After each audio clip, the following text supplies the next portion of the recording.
guys, welcome in. It's a Rob Kendall show. Hope you're having a great Wednesday. Thanks for spending it with us. We have a huge show coming up for you today. On the program, the number one school system in the state of Indiana figured out how to not do a school referendum this year. Of course, we've got 100-plus school referendums that are going to be taking place this fall all over the state.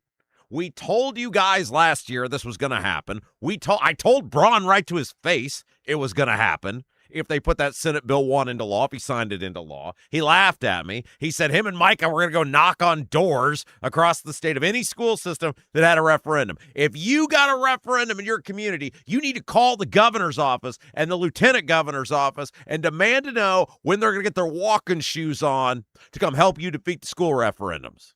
Get back to me on what the answer is on that.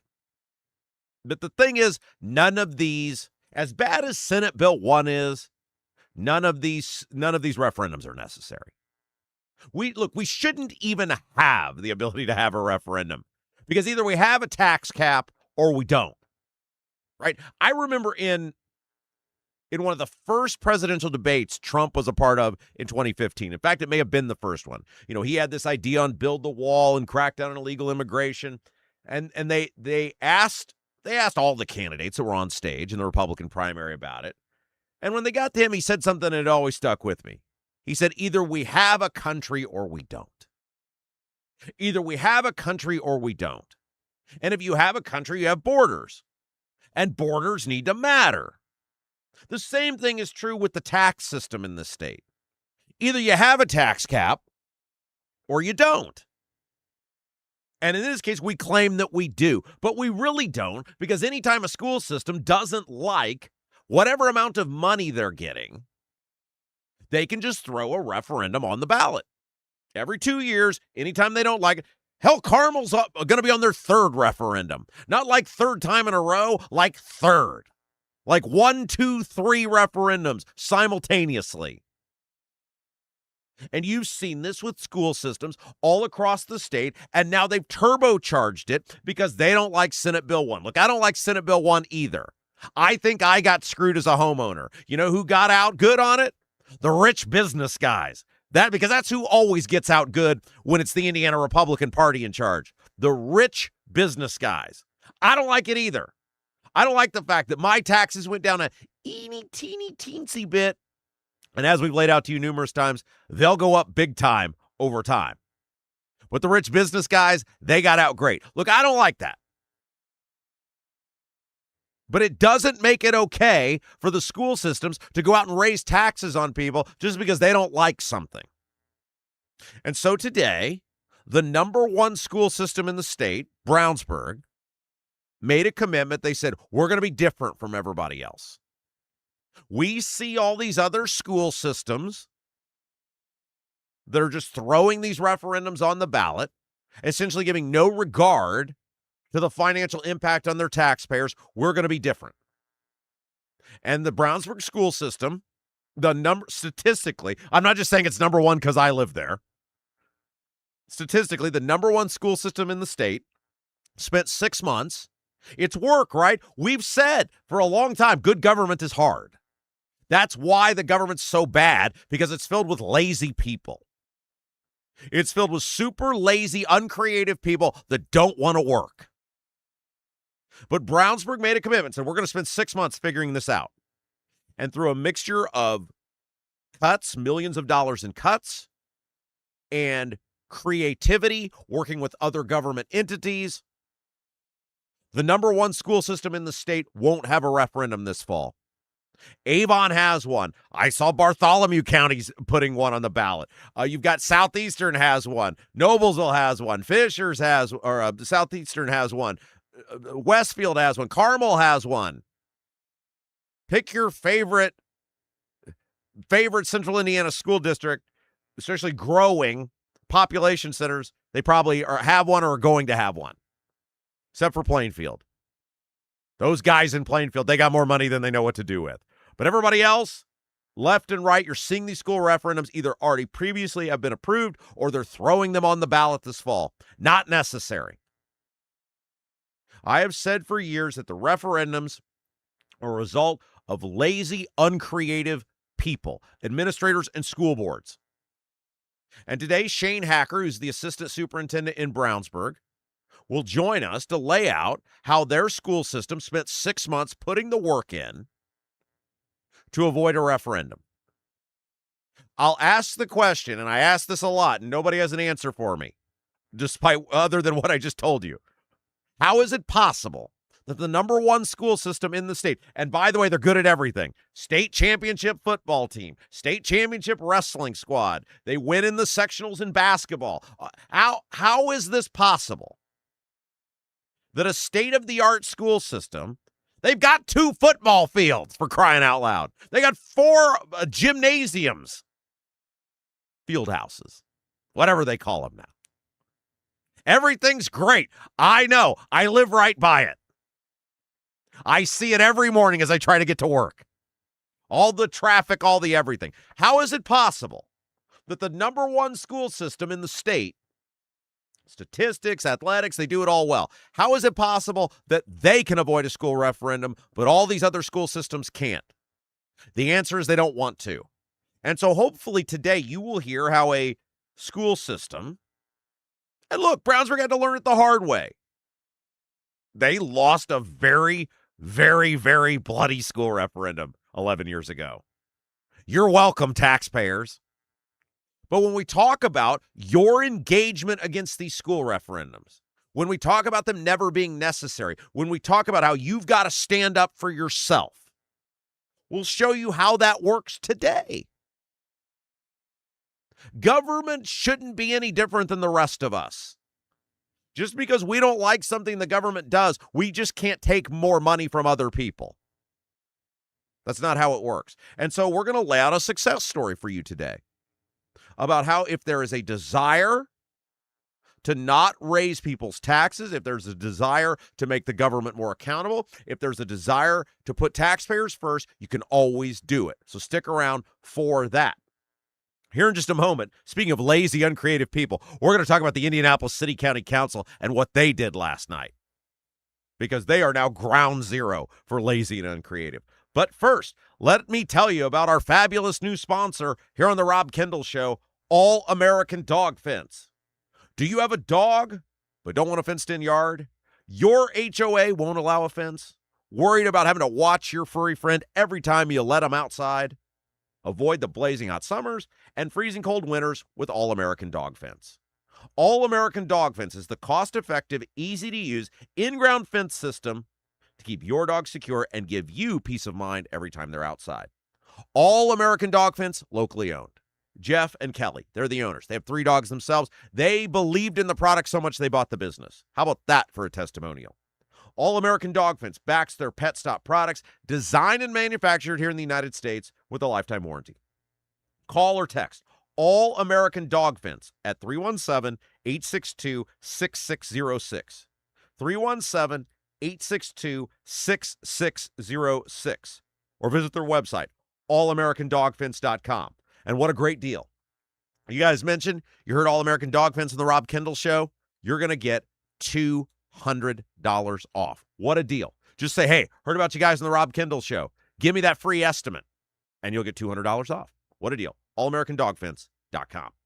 All right, one programming note before we get into what the Indianapolis City County Council did last night. Tomorrow, we have a great show coming up for you guys tomorrow.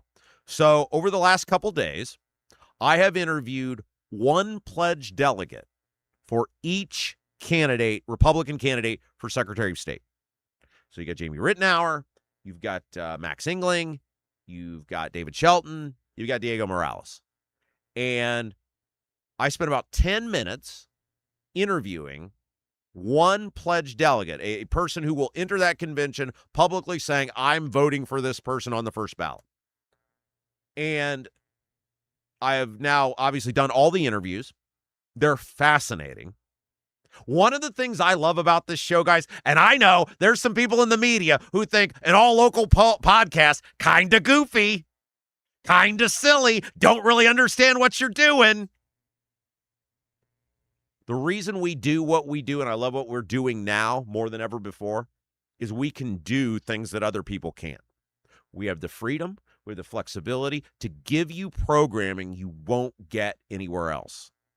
And if you guys tomorrow, any person, and if I'm a campaign, any of those 4 campaigns, I'm watching every second of those interviews tomorrow because they will tell you exactly where this thing's headed right now. Now, like with anything else, as they say in pro wrestling, cards subject to change. It could change on a dime. But if you watch all 4 of those interviews tomorrow, you will get a feeling for exactly where this thing is probably going on the second and third ballots, because that's really the key. Nobody's getting to 50% on the first ballot. So this thing will go to additional ballots, which means the supporters of other candidates are going to decide who wins or loses. So if you guys pay close attention tomorrow to these interviews, you're going to get a great idea of where this thing is probably headed. And who, while they may not be, I don't want to spoil it for anyone. I'll just say this. And when, by the way, when we're all done, the way I think I'm going to do this is we're going to play the interviews for you, and then I'm going to tell you what I think is going to happen at the convention. Because the person that I think is going to win on the first ballot is not the person that I think is going to win when it's all said and done. Now, a lot can change, right? A lot can change. But these interviews, they're fascinating. Every delegate, every candidate, every campaign should totally watch this tomorrow. So get the word out because nobody else is doing what we do here. Also, Bo Bai is going to be with us tomorrow. Speaking of Secretary of State, we're going to the other side of the aisle. Bo Bai will be with us to talk about his victory, talk about how his campaign launches now, talk about, does Greg Ballard help or hurt him being in the race? All those sorts of things. Bo Bai will be with us tomorrow. All right, let's get to what the Indianapolis City County Council did last night. Host of news outlets covering the event. We're working off the Indy Star article, but pretty much every news outlet in the city had some coverage of this last night. So let's go back in the time machine before we talk about the tax increases. A reminder of how we got here. So last year, the state of Indiana, the General Assembly, the Republicans, passed a road funding bill. Of course, the thing that got all the attention was unlimited tolling ability by the governor if the feds sign off on it. Hence why he wants to tax you with $6.5 billion of increases on I-70. The General Assembly abdicated their responsibility to advocate for you, gave away their authority and oversight over tolling, and Braun can do whatever he wants now. But buried in that bill was an attempt to address the disastrous shape of Indianapolis roads. One of the things that I'm so happy about now is I'm right off 465. No more going downtown ski. No more having to deal with Pothole Joe. If I can maneuver on one city road and the occasional pothole on 465, they do, knock on wood, I'll probably hit one today, but they do a pretty good job on 465 of keeping that thing maintained. But all I got to do now is one city road, and I'm in and out. See ya. The old place, and God bless Spangle and Robert Vane and those guys who allowed us to be at that studio to get this thing off the ground. Those roads were a disaster. Every day it was like playing a real-life game of Frogger to get around the potholes. And so, obviously, any of you who drive in Indianapolis know the roads are a disaster. Now, I have maintained for years they don't have a road funding problem. They have an allocation of resources problem, and they have a competency problem. Like, I think you could give Hogshead $1 billion, and I don't think he could fix it. Road funding is a want-to thing. As someone who built numerous roads who people told me would not be built and repaired numerous roads that people said would not be repaired, it's a want-to thing. It's an allocation and competency issue. But the state of Indiana made a deal with the city of Indianapolis where they said, we will give you $50 million a year in additional road funding if you match the money. New money, what they called new money. You have to bring $50 million new dollars to the table. Well, the city of Indianapolis, now for a government slasher like me, that's great. I would be like, I'd take that deal all day, every day. Sign me up. Because remember, the city of Indianapolis has a $1.7 billion budget. Did a little public school math before I got here. It's less than 3% of their budget. So the state of Indiana was telling the city of Indianapolis, you bring us $50 million in new revenue. Now, we'll get to new revenue here in a second. We'll give you $50 million. Now, there's a little extension to that, which is that number goes up every year.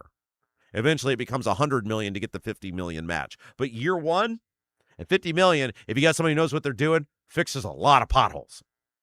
A lot of potholes. It's a great deal for the city. Because all you got to do is find less than 3% of your budget from somewhere else, and you get $50 million free dollars from the state. It's like a matching from your employer, right? Hey, your employer is going to match up to 5% of your 401k IRA contribution. Would I rather have that money and go pound a few Long Islands in Broad Ripple? Sure. But what's the better long-term play here? I put that money in a retirement account, and my employer essentially gives me, matches that 5%. It's a raise for me every year. That's essentially what the state is offering to do with the city of Indianapolis. Now, the city county council, I should say, came out and was like, well, we'd love to have this money, but we don't want to raise taxes. And then the conversation started about how the city, whether they should raise taxes to get the $50 million match. And the city government, the city county council presented this from the beginning as though that the state was mandating that they raise taxes. That was their initial presentation. Every conversation, because I believe the phrasing was new revenue, centered around raising taxes. And I was like, this sounds like a horrible deal.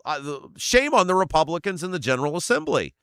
And then on this very show, Josh Bain, Republican Indianapolis City County Councilor, stood up and said, no, that wasn't the deal at all. The deal is that money could come from anywhere, including cuts. Like we could cut from this program and that program.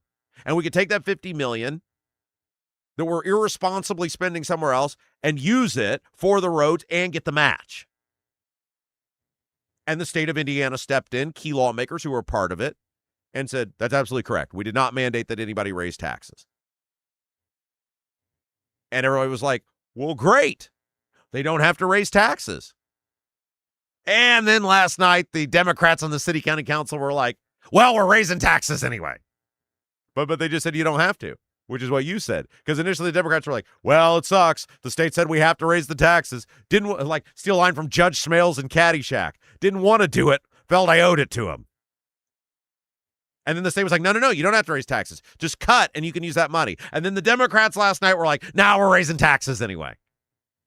So this is, just like with the school referendums, another story of governments being lazy and uncreative. They don't want to make hard choices. So it's easier just to say, we'll take more from you. And oh my gosh, guys, get a load of this tax increase. And again, if you want to read the whole story, Indy Star has a big story on it up there if you want more details. Here's what the Star wrote about the tax increase plan. And by the way, there was a meeting last night. The Rules and Public Policy Committee met last night and approved this plan. So really 3 steps to get this thing approved. You got to get it out of the committee. It did last night by a vote of 7-3. It then goes to the full council for a vote. And Hogsett has said he will veto the bill if it passes. This is how bad this bill is. We got to be Team Hogsett, guys. Do you know how much it pains me to ever have to be like, Joe Hogsett is right? This is how screwed up this bill is. Hogsett's the good guy here. So here's what the bill would actually do. And by the way, they've got to get 2/3 majority to override a veto, which means they'd have to get 17 of the 19 Democrats. How pathetic is that? There's 6 Republicans. So far, the Marion County GOP has fallen. If you're Marion County GOP, if you're Natalie Goodwin, what are you doing? Why did you even run? Remember that? It was John Schmitz running against Natalie Goodwin and all the establishment people, including Jim Banks, by the way. We'll talk about Banksy here in a minute. And Natalie Goodwin and what she did to screw over Jim Banks. All these people got behind Natalie Goodwin. Oh, she's going to raise money. She's going to do this. She's going to do that. What has she done? What has she done? A bunch of the offices for Republicans in Marion County don't even have candidates. They don't even file in the primary. They're a joke. They don't have hardly any competitive races, even when they do get candidates. They got 6 out of 25 members on the city-county council. What is this woman doing? Why did she run? So the Democrats have to get 17 of their 19 members to vote for this thing to essentially override Hogsett's veto. But here's what's actually in the tax increase. Get a load of this. The council's plan would increase the excise surtax on passenger vehicles, an annual fee paid at registration to $100 from a current average of $20 among local drivers. 5 times. If you're in Indianapolis, if you live in Indianapolis, your taxes are going up 5 times for the average person, from $20 to $100. Larger vehicles, like semi-trailers and trucks over 11,000 pounds, would face an annual wheel tax of $240, drastically higher than the current fee schedule of $10 to $40. Any vehicle registered in Marion County would pay this fee. Holy smokes. You're talking 5 and 6 times on tax increases, and the Democrats who run the city are like, this is fine. Seems reasonable to us. Welcome to the city. Hope you stay. 5 and 6 times the tax increases. Now, as we said, Hogshead says he intends to veto the bill if it passes. And by the way, as we said, this thing goes up every year, the match requirement to get the $50 million from the state. It's 2027, $50 million in 2027, $100 million by 2031. You're talking hundreds and hundreds of millions of dollars, more than $500 million ultimately in tax increases on Indianapolis residents. What are you people doing?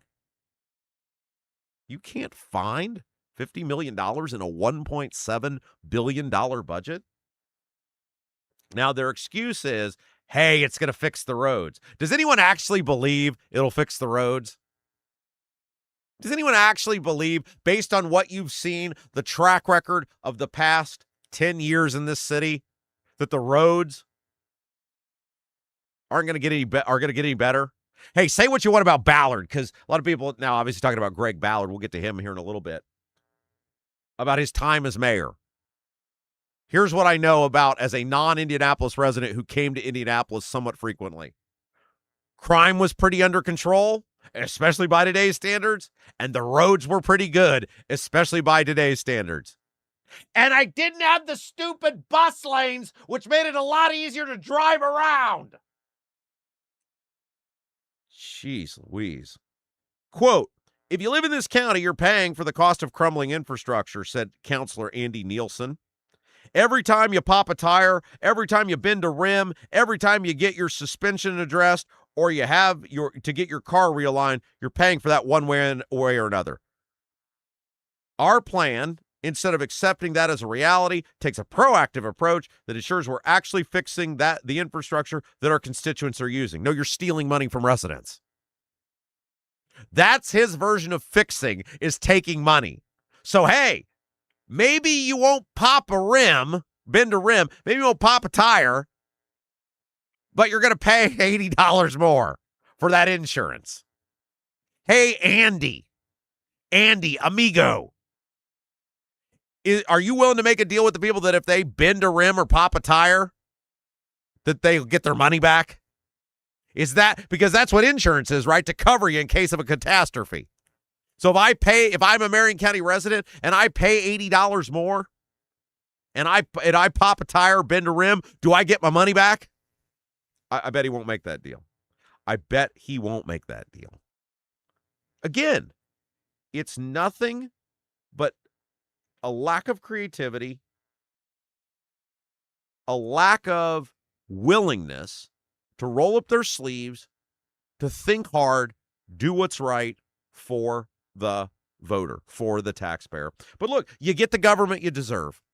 And I get that in Marion County, the Republican Party are a bunch of complete zeros. I get it. But look at how they don't govern anymore, but look at the stuff they do. But if you keep voting for these people, you're going to keep getting the same result, and then you can't complain if you keep voting for the same people, if you keep voting for the Democrats. You can't be mad about this tax increase when all the Republicans are against it and you keep voting for the Democrats.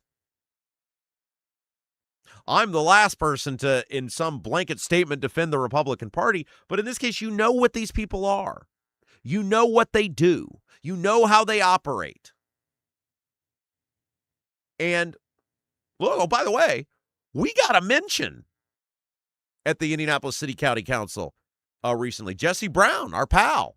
Now, look, we think Brown's insane here, but we like Brown because he's honest and he's a good guy. His view of the world is crazy. We don't ever pretend that we agree with that, but we like Brown because he's honest, and that's a lot more than you get from most of these people. And he's a very nice guy. Jesse Brown mentioned our show in the Indianapolis City County Council meeting. He talked about the conversation that we had with Josh Bain. He promoted the program. Said everybody should go listen to our interview, so we appreciate that. We'll get Jesse in here soon to talk about this. He's a big supporter of this plan. Now, his theory is the rich don't pay enough. I think that would be, I'll do that. I will reach out to Jesse Brown. I'll do that today and see if he'll come in next week and talk to us about this. Because we need to hear, since we had Josh Bain on the program, a Republican who's against it, we need to get somebody who's on the other side. So anyway, there you go. That's the latest on Indianapolis government. It's so bad now with the council, Hogsett has become the good guy. Welcome to the city. Hope you stay a while.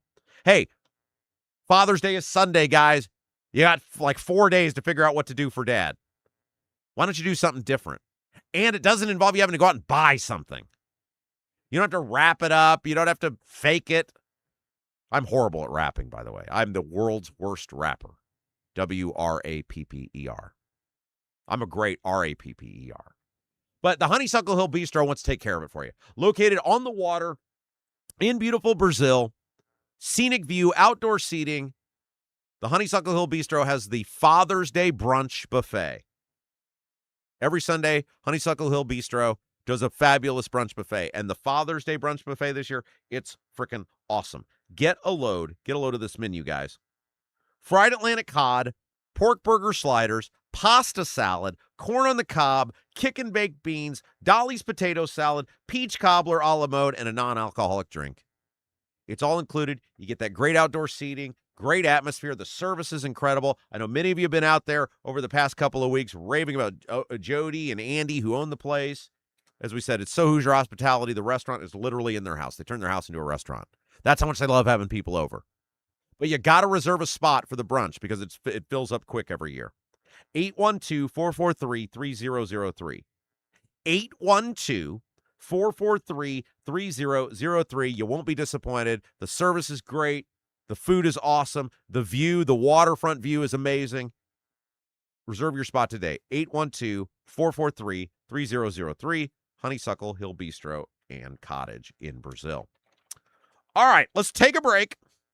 When we come back, the head of the IEDC, he's calling it quits, but not really. He's got one of those special jobs like Krupp got with the governor. Oh, and we just paid him $76,000 because he was doing such a great job. He waited until he got his bonus to call it quits. We'll talk about how your tax dollars are being wasted when we come back. You're watching Rob Kendall Show. Hi, I'm Lauren Wilson, Realtor with App Properties. I would love to get to know you. I know that buying and selling a home is a really big deal. You need a plan in place so you can succeed. And that's where I come in. If you are buying, let me help you find that perfect home. And if you are selling, let me help you find that perfect buyer. Look, we're all Rob Kendall Show fans here. That's why I'd love to get to know you. I'm Lauren Wilson, Realtor with App Properties, an Army veteran and a Hoosier through and through. Call me at 317-590-2290.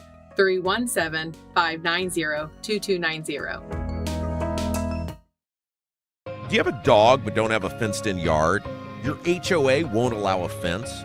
Worried about having to watch your furry friend anytime you go outside? Avoid the blazing hot summers and freezing cold winters with All-American Dog Fence. All-American Dog Fence is the cost-effective, easy-to-use, in-ground fence system to keep your dog secure and give you peace of mind anytime they're outside. All-American Dog Fence backs their Pet Stop products with a lifetime warranty. Call or text All-American Dog Fence at 317-862-6606 or visit their website at allamericandogfence.com. Mention the Rob Kendall Show and get $200 off a new installation. Buying a home or thinking about refinancing? Work with someone local who understands the central Indiana market. Gary Tedrow with Verity Mortgage helps homebuyers and homeowners explore options for purchasing, refinancing, or even consolidating higher interest debt through their mortgage. Gary's approach is simple, clear advice, and personalized guidance, so you can make confident decisions. Visit loansbygary.homes to learn more or get started today. You've got nothing to lose but dollars on your mortgage payment. So call for a free, no-obligation quote, 317-695-5179. Gary Tedrow, NMLS number 179207 with Verity Mortgage, NMLS number 70345, an equal housing opportunity lender.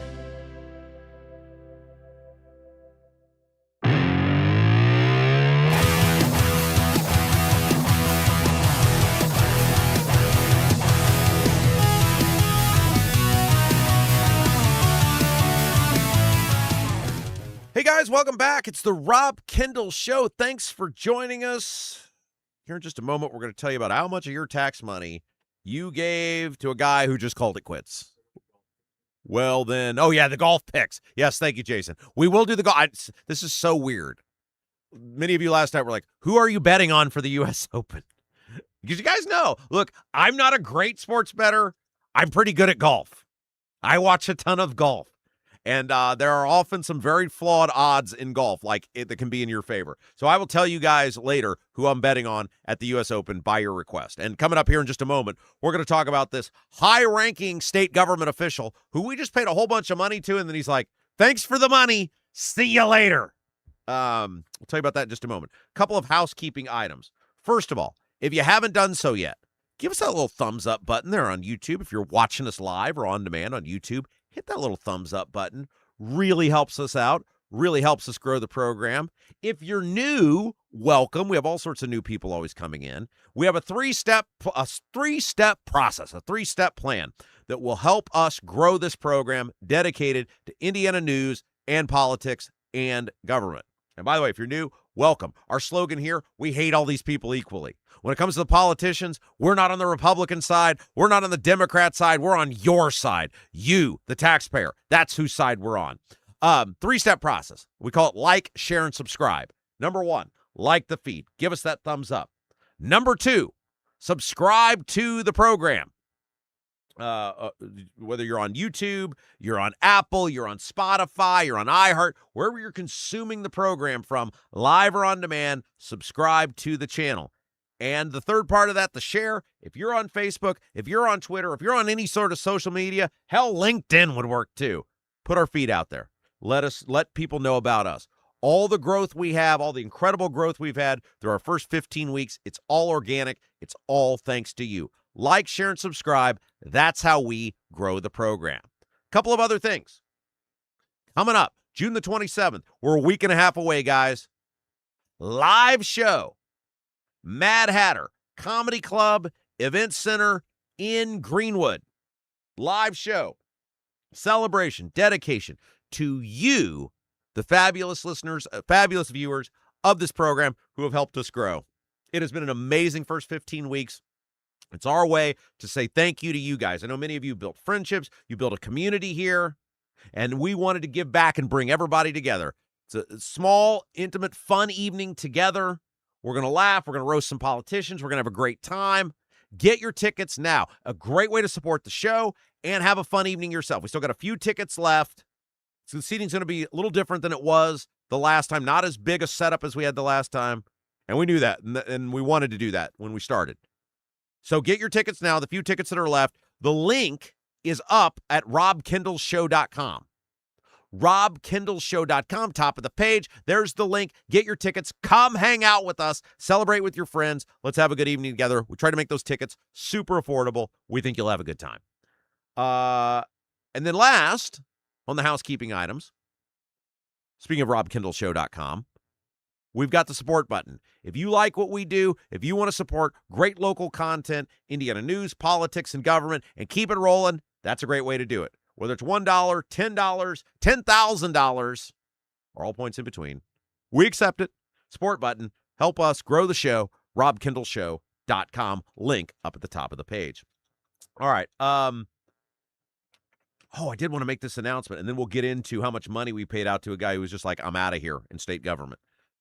Our pal, John Rust. So many of you know John Rust is a fabulous, fabulous Indiana merchant, business owner, egg farmer. He loves our show. And he graciously, he has been a huge supporter since before we had the show, all the way back to the old radio show days. And when we started this show, he said, let me know how I can help. And about a month ago or so, I went to him and I said, hey, John, there's definitely a way you can help. And it's called helping us do a third hour. And he's like, absolutely. I'm on board. Let me know. No questions asked. Didn't want to promote anything. It was just like, sure, boom, great. We have this third hour now thanks to John Rust. John Rust is, if you want to meet John in person, this is a cool event. I'm going to try to get out there to this. John Rust is going to be speaking Tuesday, June 23rd in Avon at the Indy Defenders of Liberty, 6:30 p.m., FC Tucker Building, 10188 East U.S. Highway 36 in Avon. FC Tucker Building, 10188 East U.S. Highway 36 in Avon. Indy Defenders of Liberty, they're a great group on the west side of Indianapolis. They've been around for years and years and years. I've spoke to their group many times. They're awesome. They're a group entirely dedicated to good government. The FC Tucker Building, we gave you the address in Avon. It's located on the north side of US 36, just west of the Ronald Reagan. It's right by the Best Buy Texas Roadhouse Office Depot.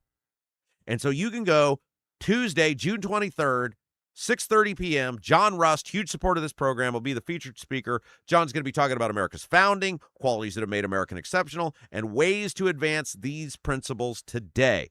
I'm going to try to get out there, support John. If you guys want to meet John, if you want to say thanks for all he's done for this show, that would be a great opportunity. Indy Defenders of Liberty is an awesome group. Hope to see you there June the 23rd. I got to ask my wife first. I got to make sure she doesn't have anything for me to do. But she understands how important it is to keep the sponsors happy. She gets it. Gabrielle gets it. So I'm about 90% sure I'll be there on June the 23rd if you guys want to come say hi there as well. All right, let's get to how much money we just gave a guy who said, Dunzo. Adios. But first, one of the biggest challenges homeowners face is coordinating the sale of their current home with the purchase of their next one. Gary Tedrow with Verity Mortgage helps Central Indiana families explore bridge loan and home equity solutions that may provide flexibility during the transition. Whether you want to move up, downsize, or need to access your home's equity, Gary takes the time to understand your goals and walk you through options. Gary's been a huge supporter of this show from the word go. Gary Tedrow. Visit loansbygary.homes to learn more. Loansbygary.homes to learn more. You got nothing to lose but dollars on your mortgage payment, right? You call Gary, you go to loansbygary.homes, set up an appointment, say, Gary, here's my situation. Can you help me out? He said, all right, I'll get back to you. He crunches some numbers. He comes back to you. If he helps you, you're saving money. If not, you can say thanks for supporting the Rob Kendall Show. Loansbygary.homes. Gary Tedrow, in MLS. Gary Tedrow with Verity Mortgage, in MLS, number 179207, Equal Housing lender. All right. Let's see here. Okay. Mike Braun, he's just the worst, right? Staying at the Indy Star. Question to Mike Braun, and I'm sure he'll get right back to me. He's a huge fan of our program. Although you heard Gentry say yesterday, Braun was a listener. Do you guys believe that? Do you believe I bullied the governor into doing something? Remember that yesterday? He's like, you bullied the governor into doing something on property taxes. And I was like, but he didn't do what I wanted. How do you bully somebody into not doing something you want? How do you bully somebody into doing something you don't want? But he was like, he only did it because he listened to your show and you had everyone all riled up. I was like, thank you. I think, right? I can't wait till we're back on the radio so we can bully politicians again on terrestrial FM broadcasting. And maybe AM too. Maybe we'll be simulcast. Who knows? That's going to be a swell time. But for now, we have to bully the politicians here. Okay. So from the Indy Star, Mike Braun has decided to give another one of those mysterious advisor positions out. And he's going to pay this guy a whole lot of money. Now, this is the second time in not all that long a period that Braun has done this, in which, remember Adam Krupp? Remember Adam Krupp, the head of DCS, who mysteriously disappeared for several months? Claimed he had a medical condition. Then Braun basically stooged on him and said he had some sort of like breakdown. hey, I'll be back. Where'd he go? Don't know. Where's Krupp? Well, and then with Braun, it's always some word salad where you ask him what time it is, and 9 minutes later, he's still describing how the hands on the watch work. But he eventually basically said the guy had some sort of breakdown, which Krupp appeared to confirm later. And then Krupp was out as so we didn't have a DCS director for months.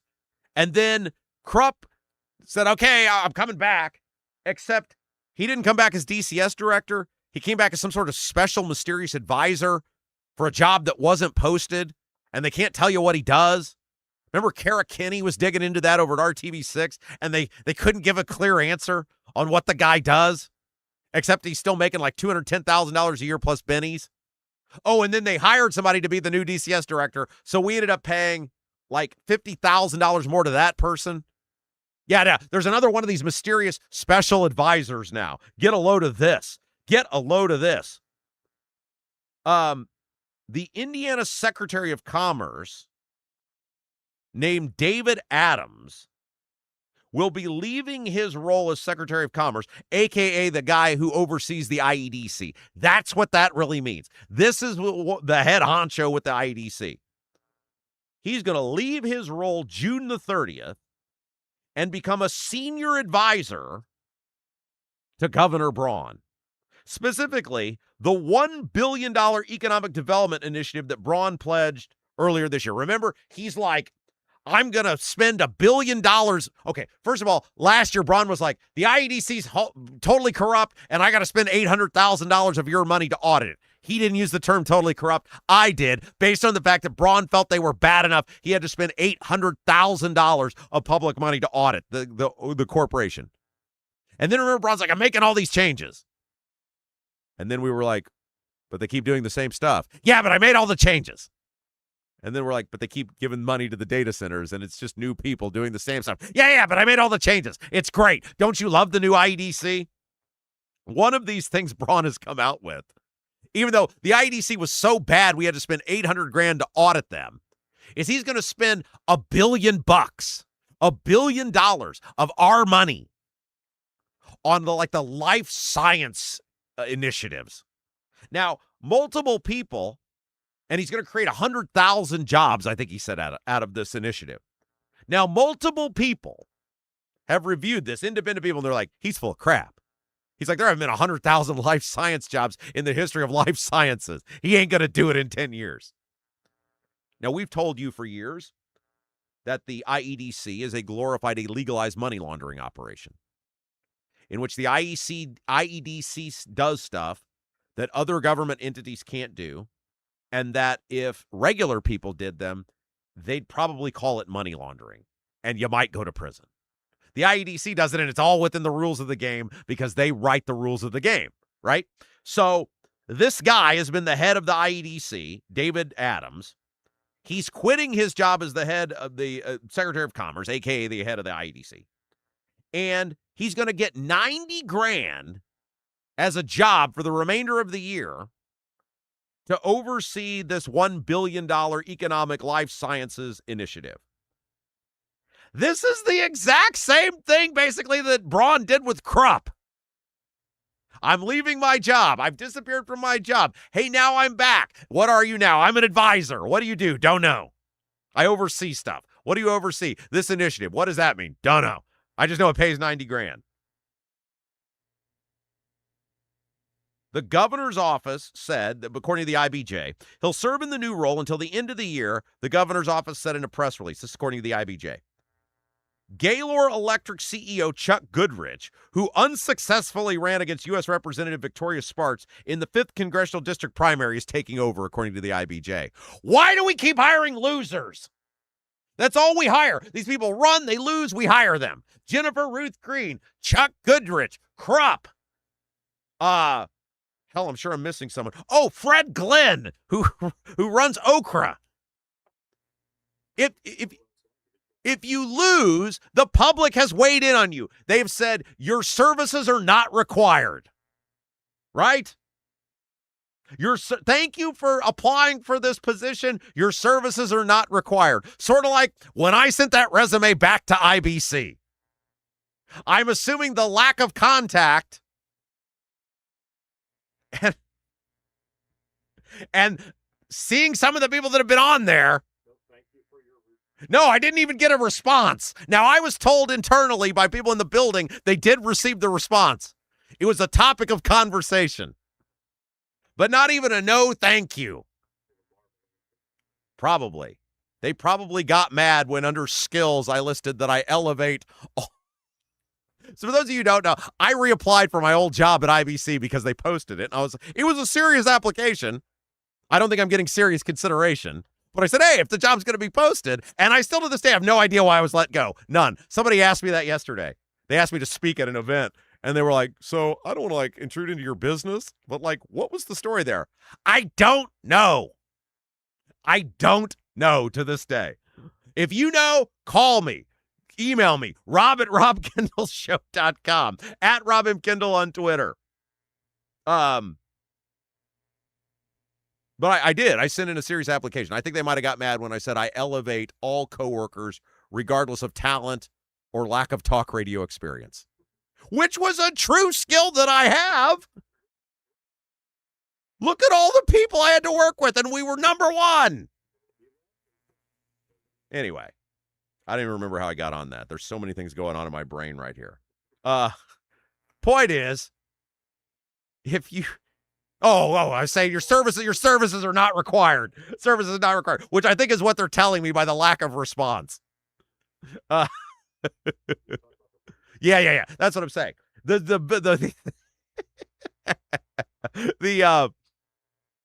These people all run for public office and they lose. And what happens? They get these cushy government jobs. They end up freaking making more in these appointed government positions than they would if they'd won the job that they ran for. Jennifer Ruth Green was making $275 large in that cabinet level position.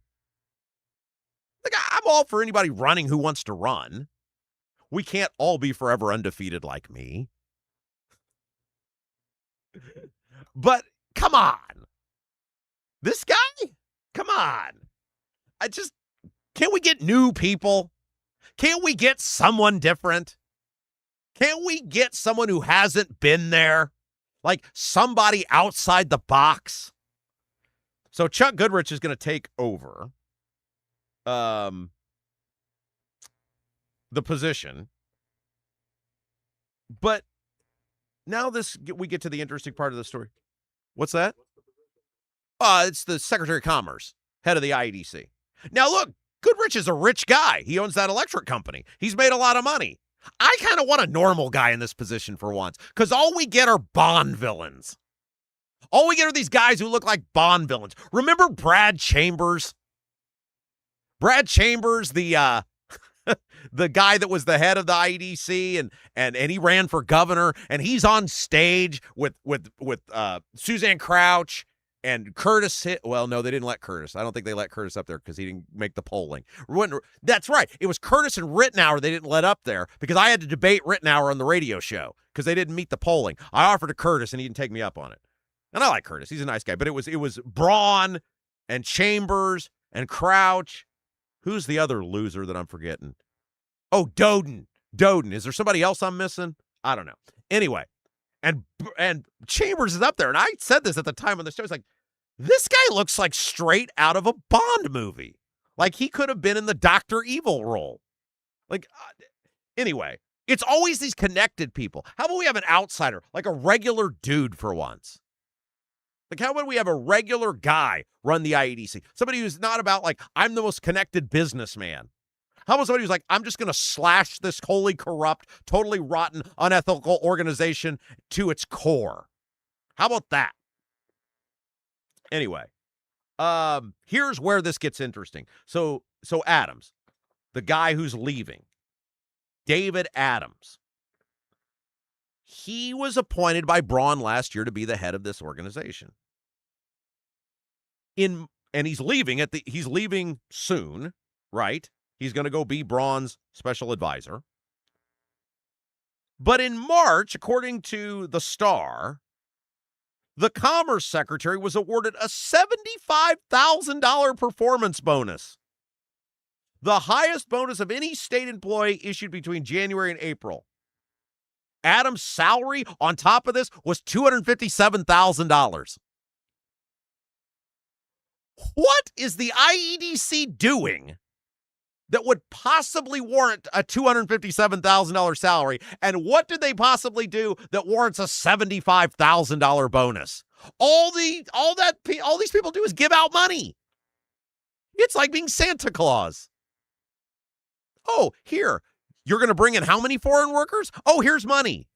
Oh, you're going to bring in how many HB1s? Here's money. By the way, you know who the worst guy in the world is? Is that Andrew Ireland, that state rep. Because all he does is bitch about foreign workers now. And it's like, hey, asshat, you voted to fund the group that brings in the foreign workers. These guys do this all the time, and Ireland's the worst. They bitch and they moan and they whine on social media to make themselves look good. Andrew Ireland voted for the budget. The budget funds the IEDC, tens of millions of dollars of our money. And what does the IEDC do? It gives money to corporations who bring in foreign workers. Both foreign in the sense they're not from this state and foreign in the sense they're not from this country. How dare you get on your social media, Andrew Ireland, and bitch about foreign workers? But he knows most people won't see through it. He knows people won't know to call him out. He knows most people won't look at his voting record. And you notice he never gets lippy back with me. He's a real Billy Badass with a lot of people on social media. He won't get lippy with me. They gave this guy $75,000, and then 3 months later, he's like, thank you, goodbye. He is George Costanza leaving on a high note. $75,000 for what, Mike Braun? What the hell did this guy do to earn $75,000, and why does he now get to leave? $75,000 on top of a $257,000 salary, according to the Star. The only other performance-based bonus, according to the Star, was Richard Michael, Executive Vice President for Land Development Strategy at the IEDC, who received $20,000. According to the Star, the only two state employees to receive performance-based bonuses were the two bigwigs at the IEDC, an organization that just last year Mike Braun deemed so corrupt and unethical, he spent $800,000 of our money to audit them. And he doled out almost $100,000 to the two land acquisition, i.e. the Leap District, where the government goes out and strong arms people into selling their land. We've had the farmers on who have been through it. We've told you exactly how it goes. And we're doling out How do you get a performance bonus for land acquisition? I'm here from the government. Would you like to sell? Oh, no. Hey, we're going to make your life a living hell. Would you like to sell now? You get a bonus for that? You're right. That's the eye check on the business guy. This is the Diego Morales dude, or the Raju Shinthala dude in the IEDC. What's he do? He acquires the land. I check on the businesses. Oh, that was credit to Shrog. What are we doing? See, and I've told you guys this. Braun does this all the time, where there's a problem. Braun doesn't want to solve the problem because that would be hard. So he does something, declares the problem solved, and then just moves on. He did it with property taxes. He did it with the IEDC. He did it with the IURC. And then he just ignores it and acts like, oh, that's been solved. Call and thank me. $95,000 in performance bonuses, according to the Star, to the IEDC, an organization that was deemed so corrupt and unethical last year, the governor spent $800,000 to audit it. What are we doing? Well, we're under Republican Party rule. That's what we're doing. Hey, guys, you got a leaky chimney, water in the basement, cracks around the exterior of your home? Bramwell Mackay Property Services and Consultants is your authority for chimney repair, tuck pointing, foundation repair, crawl space to basement conversions, basement waterproofing, and more. Bramwell Mackay doesn't offer quick patches. Their team of 40-year master masons and industry experts address the root cause and provide solutions that last lifetimes. Your home is one of your biggest investments. Treat it that way. Bramwell Mackay, BRAMWELLMCKAY, BramwellMackay.com, your masonry, foundation, and chimney specialists. All right, here's what we're going to do. We're going to take a break. When we come back, you know our theory on this show, the school referendums are never necessary. That if the schools really want to figure it out, they can. And one school system, the number one school system in the state, proved my point. Brownsburg. While all these other school systems around central Indiana are throwing referendums on the ballot left and right, they said, no, we're not doing that. And when we come back, Shane Hacker, assistant superintendent at Brownsburg, is going to lay out how the number one school system, with all the nice stuff like the other schools, figured out how to do it. Learn how school funding actually works and what the schools can do if they put their mind to it. When we come back, you're watching Rob Kendall Show. Right now, everything's expensive. That includes things you need around the house. If your water heater, water softener, or well pump goes out, or even if your toilet stops working, you could be looking at a major expense. Don't let your next call to a plumber break the bank. Call John at Black Sheep Plumbing. John is a Hoosier lifer who takes pride in and stands behind his work. That's why all basic services and repairs with Black Sheep Plumbing come with a 2-year parts and labor guarantee, with water heaters having a 6-year parts and tank guarantee.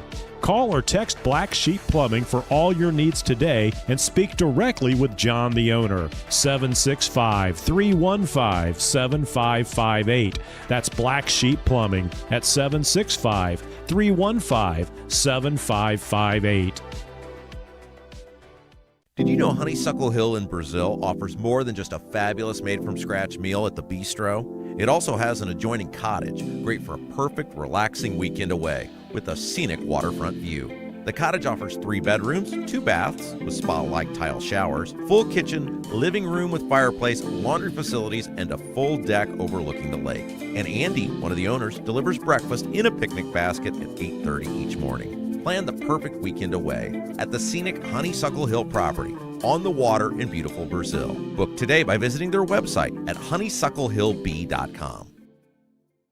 Are you seeing cracks in mortar, moisture working through walls, facade or structural failure beginning to surface? Bramwell Mackay sets the standard for exterior and structural building solutions. Our 40-year master masons and industry experts address moisture intrusion, failing foundations, masonry deterioration, and more. From preserving historic landmarks to addressing modern building envelope issues, Bramwell Mackay delivers full-spectrum service with white-glove professionalism. In Indianapolis, call 812-33-BRICK. 812-33-BRICK.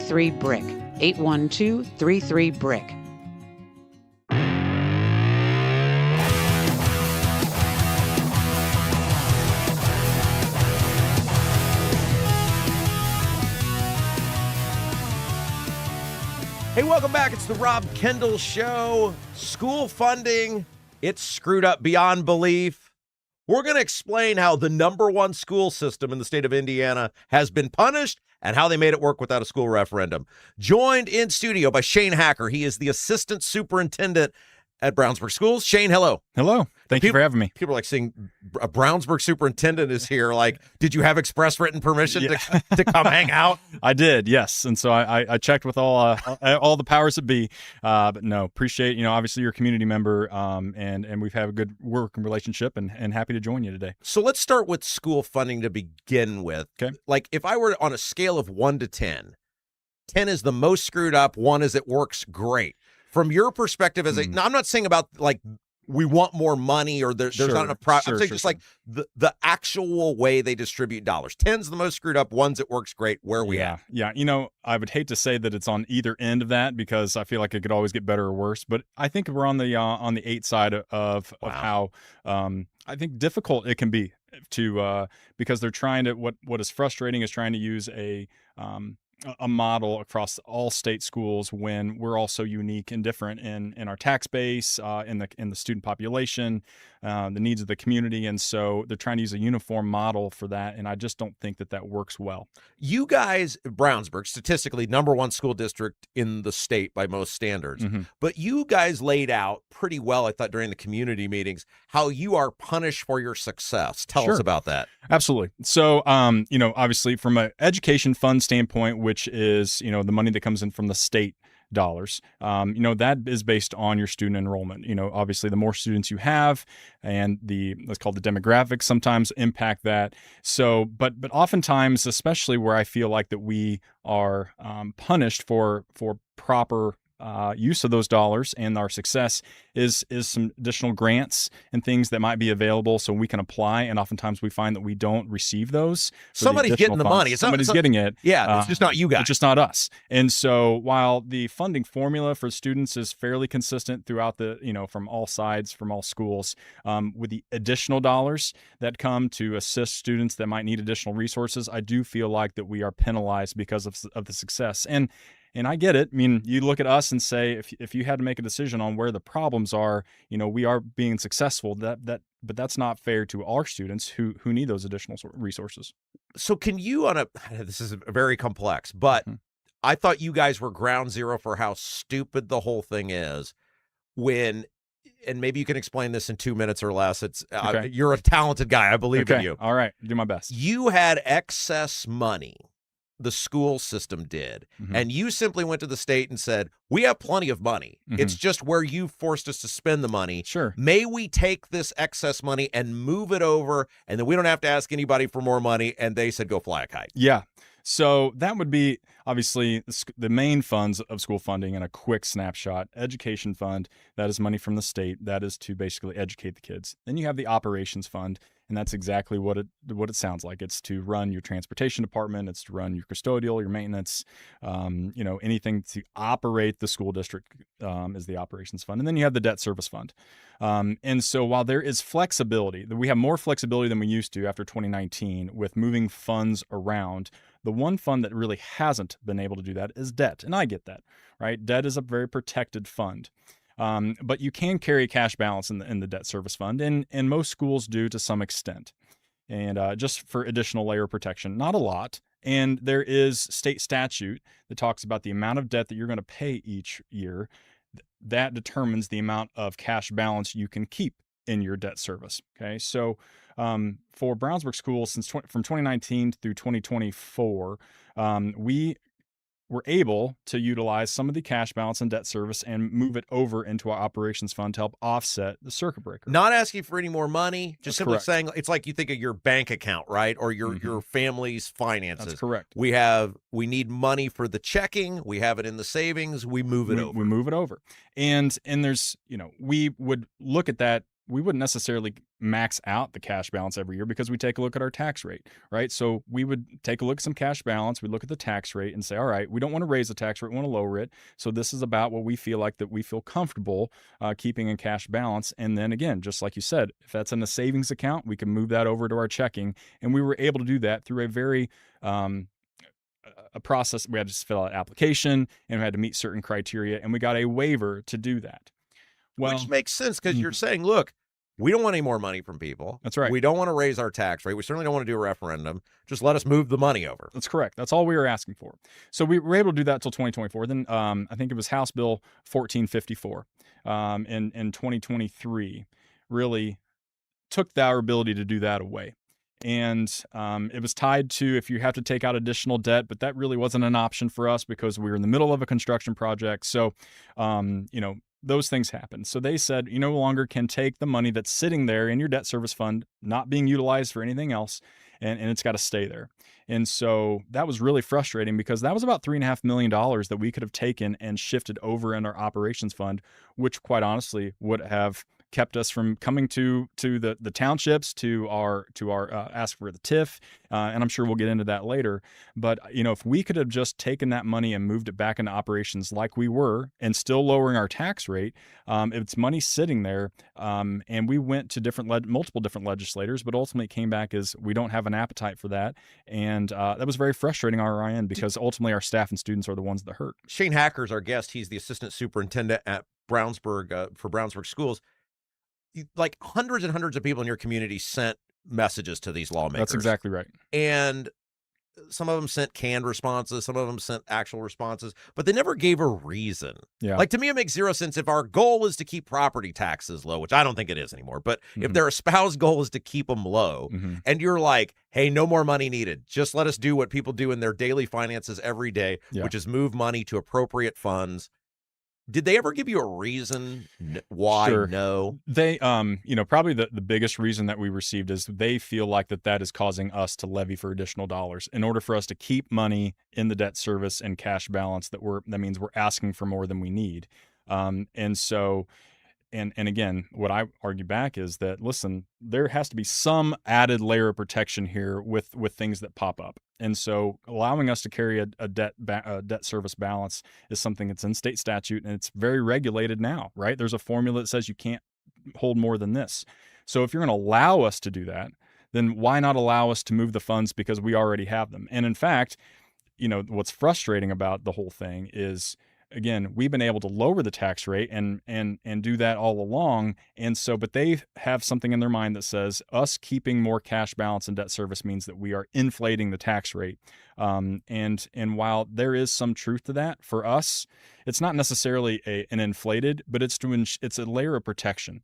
Because if we were to drop that debt service balance to zero and really drop the tax rate, what people don't quite understand is that we already know next year the amount of debt that will be needed for us to pay our debt obligations. It's almost like they were saying we'd rather you do a referendum than 100%. do common sense. That's exactly right. Because ultimately, now this is the world according to real me. quick, I just want to use it as an example and then let you expand on it.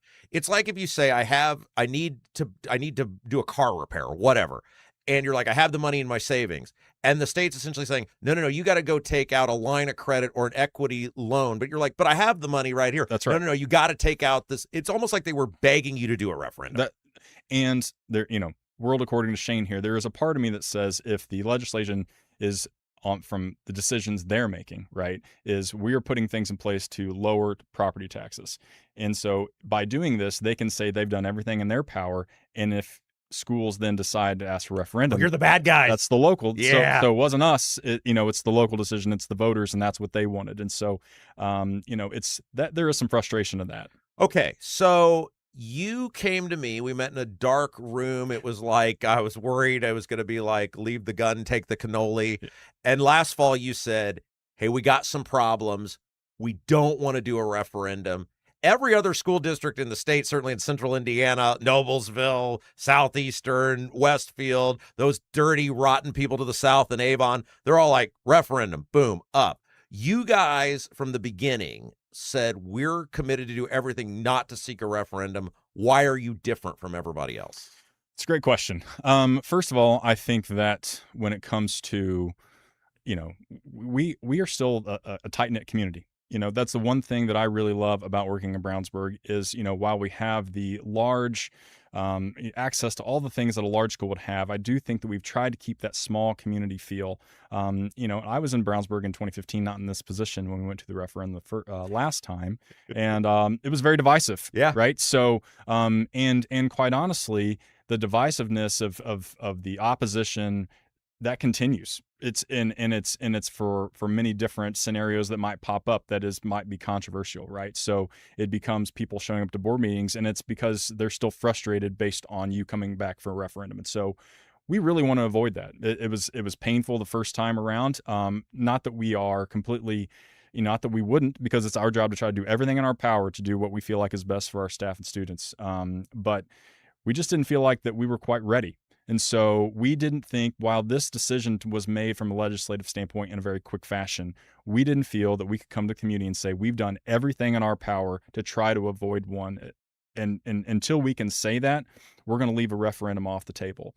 And so, that was taking a look in our own accounts, in our own spending, and trying to feel like, are there any cuts that we can make internally and try to keep things great for staff and students. Explain what you cut, because I think Sure. that was a big thing. This is what I told people. We'll get to what you guys did here in a Yeah. second. This is what I told people. I said, they've made cuts, Mhm. right? So explain a little bit Sure. about how much you guys cut. So for the upcoming school year, we've cut about $3.3 million.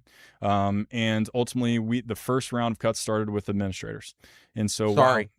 So You that's made it. okay. Congratulations. That's correct. you're I still- did. I made it. Made the list. I promise I'm not here to talk poorly about other school corporations, and I'm Oh, not you going can. to. You come to the right place. But I would argue that if you went and looked at our administrative team and looked at the numbers and expenses, I would say that we are as lean as it gets. And by design, we want the dollars to go back in the classroom to our students. And so I think that really has been in place for some time, and we want to continue that trend. But that's where we started. We knew that if there was any excess roles at all, or things that we can consolidate, that's where we should start. And that was the associate superintendent was retiring. We cut that. We're not going to replace that for next year. We have the associate principal position at the high school. We said that would be at the end of the 26-27 school year. It actually is going to be now. We had an administrative move, and so we're shifting that spot. So that's going to be at the end of this year. And then a couple other what I'd call curriculum administrator positions that assisted with a lot of the evaluations and professional development of teachers in content areas. And so we didn't necessarily eliminate those spots altogether. We just basically said we're going from 4 people to 2 people. And so that adds time and work and responsibilities to those folks. But again, we didn't feel like that we could go and cut from the classrooms and cut from instructional positions or our facilities department without really looking internally at the administrative side first. We started there, and that was the first announcement of cuts. So when we got to January 6th, when we talked to the staff, we wanted to make those cuts early to let the staff know that really this is where we're starting with. The other cuts really came from facilities, about 9 positions there.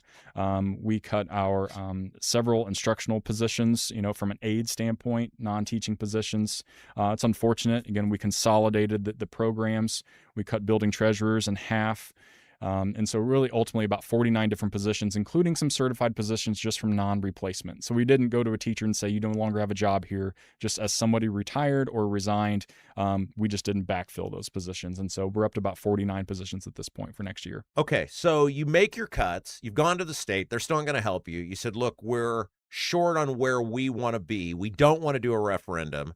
And so then you came up with an idea that I think was very strong to bridge the funding gap without a referendum. And I think this actually could be a blueprint for communities across the state instead of referendums. Tell everybody what you did. Sure. So again, referendum, no, because we didn't feel like we've done everything possible. So what are the options left?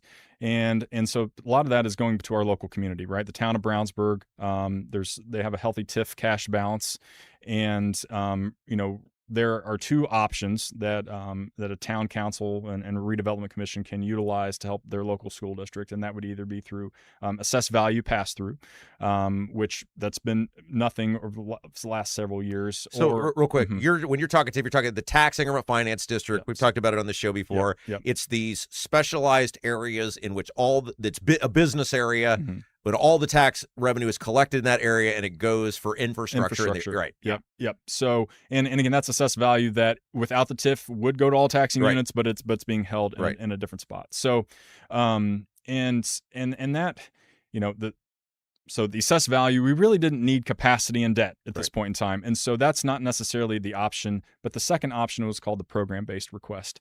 And so in state statute, a school can request up to 15% of the revenue in a TIF and from a given year from the town. And so for us and town of Brownsburg, that was about $1.3 million when we looked at the overall revenue. And we knew really that we needed about $1 million. And so in order to bridge the gap, because we do think and we feel like in the 2027 legislative session that we will continue to talk and push with legislators about how to come up with maybe a fix to this problem. And so again, to avoid a referendum, we needed additional dollars to kind of help bridge that gap. And then we're going to get to work this year with the legislators. So going to the town of Brownsburg and the Redevelopment Commission, town manager, really trying to get everyone on the same page and say, hey, here's the financial situation. We need your help. And because the town of Brownsburg is not the only taxing entity really that we work with, we also then included the townships, Brown and Lincoln Township. And so that was a lot of time, a lot of meetings and working. And I was calling Shane every day. You keep going, man. Yeah. We're counting on you. Yes. So, but I'm going to sit here in the air conditioning. You keep going. That's right. So we worked hard at it. Kat and I really got more involved and really made some good, what I felt like extended relationships that I'm not sure that had been developed for a while. So I do think that there are a lot of positives, even if the answer was no. At the end of the day, I do think there was some positive in how more aligned and just understanding that us and the town and the townships are now. So, and they ultimately met your request. They did. So we were able to get about $800,000 from TIF dollars, and each township, they are giving us $100,000 each, so $200,000. That's how we got to the $1 million. The townships elected to do that for 3 years, starting in 26, 27, 28, with the caveat that if in 28 there's no relief on site, if that doesn't happen in 27, and we now have to go back to the community for referendum, we did say that feels like double dipping. We wouldn't accept money in the same time that we would run a referendum campaign. And so we will probably go back again in 27 to the Redevelopment Commission and ask for additional dollars, but state statute only allows that for a 1-year decision. So, and it's important to point out, when you're talking about dollars, these are not new money. It's all existing money. You're working in all the taxes that have already been collected. That's exactly right. This is all essentially, this is a savings account in each of those district or each of taxing entities that they're pulling together and giving to us. And it's not for, and you guys have a fabulous one. You have 2 of them, 2 football fields, but it's not for the football fields. It's all classroom based. It's all classroom based. So there again, there are restrictions on what you can ask for. And so from TIF dollars, that's going to pay for some of the what we call work-based learning type programs, the partnership with Area 31. Career Center. So our vocational program, we have a Project Lead the Way, like engineering program, and then also our TV broadcasting program. And so we are utilizing dollars from TIF to help pay for those programs. And then the township, the interesting program that probably not a lot of people are even familiar with for any students experiencing homelessness in our district. So if you start in a school district and then for whatever reason, whether that be for finances, it could be a tornado, a fire, a lot of things could happen that could displace a student. The school is still responsible for if they're living in your district at the start of the year, but temporary housing, it has to take place. You still have to provide the education. Sometimes they stay in Brownsburg, right? And so us having to provide transportation is not a big deal. Sometimes families aren't as lucky. And so they're living in Greencastle, or they're living in Westfield, they're living in Carmel, they're living in, in New Pal area, Hancock County. We've had those situations. And so we have to provide transportation to those kids without any reimbursement or additional dollars from the state. So, that is what we are utilizing. We utilize a car service for that versus a big yellow bus because it's much cheaper, even though it's still expensive. Could be my job if it doesn't work out here. That's correct. You make a great driver. I'm ready to go. So, but that's for us. That was about $315,000. It's amazing. It's that much money. Yeah. I mean, it's not amazing what you say about it, but it's. The previous superintendent told me this years ago. We had a fun relationship. I'm sure you've heard about it. And he told me one time, he said, "You don't get it. I have to educate," and then he lays out all of these things, right? He's like, you as a town board member, you don't have to do anything. He's like, I have to, and that's true. I think that's fair, right? Special needs kids, all of these things you're laying out here, you guys have to provide that service, whether you want to or not. That's correct. That's correct. And, that's, I would call it the blessing of a public school, right? And so we are welcome, open arms to all kids. And, it's a good feeling to know that you can step up and help a kid and a family out in a time of need. I'll let you go with this because I promised you I'd get you out in one piece. Are you just a magician, or could other school districts be doing these sorts of things? Sure. Absolutely. What we did is not unique to Brownsburg. Now, what I would say is, this was a new money to us because we didn't have that relationship. I know that other towns and schools probably already have this in place, but it is. I will tell you that we have been contacted by multiple school districts in the last month, who, hey, what did you guys do? What was your strategy? What resources did you use? What was your presentation? Because they're also trying to get additional dollars, and I hope that is in an effort to avoid a referendum as well, right? Yeah. So, but I hope that it's going to support students and staff in the manner of which that we're using it as well. But yeah, it is a blueprint that can be repeated. It is not unique to us, and I would certainly happy to extend any help to another district that's out there that's willing to take a look at this process. How bad is Senate Bill 1? Well, it depends on who you ask, right? So the governor says it's great. Yeah, I don't hear that from anybody else. I think the problem with Senate Enrolled Act 1 is it hits so quickly, and without warning. And while I do think at the end in 2031 we might see some relief with the full implementation from a school standpoint, but what I would say from a homeowner is I don't think that it provided the relief that all the media and suggested that it might. Yeah. And so, it is a savings on the increase, not really a savings. And for, I've seen a lot of tax bills. Some folks are still paying more this year than they did last year, even with that $300 credit. So it seems like it's a large hit to local taxing units without a large relief to homeowners. And so I'm just not sure that we're really maximizing the relationship there. And it's really caused, when you look at the polls this November, you're going to see a ton more schools asking for referendum, and they're going to blame Senate Enrolled Act 1. And so I'm proud to not be on that ballot at this point. I'm proud of you. I'm proud for you. Yeah. And again, we'll continue to do everything in our power to avoid it. So is my property tax bill. It's proud for you too. Yeah. It said, thanks Shane today when I left the house. Good. Yeah. But seriously, I think you guys endured a lot of grief. You didn't have to. It would have been super easy to throw it on the ballot. It probably would have passed too. I was never going to admit that to you, but it probably would have passed. But now I got 2 years to get ready for you. So no, I'm kidding. Shane, thank you for doing that. Thank you for taking some time to explain that to our audience about how school districts can try to avoid referendums, about what's going on with the state. And then hopefully maybe next year we can have you back and we can talk about, as we get to the legislative session, what people can do to advocate for better policies as it relates to public education and avoiding this in the future. Sure. I'd be happy to do that. And that there's a lot of positives that have come out over the last, 6 months. And one of those, I do think our community is more informed. Yeah. We had a positive showing with those engagement meetings. And I also think that, equipping people with words and inviting them to reach out to legislators, that's great. There's probably a ton of people that have never done that before. And so that's where we'll continue to really focus our efforts, is how do we make change at the core to help all schools, not just Brownsburg. And I think that, we are confident that there's a solution out there for us. Shane Hacker, thank you. Thank you. Appreciate you having me. Yeah, we'll take a break. We'll be back. You're watching Rob Kendall Show.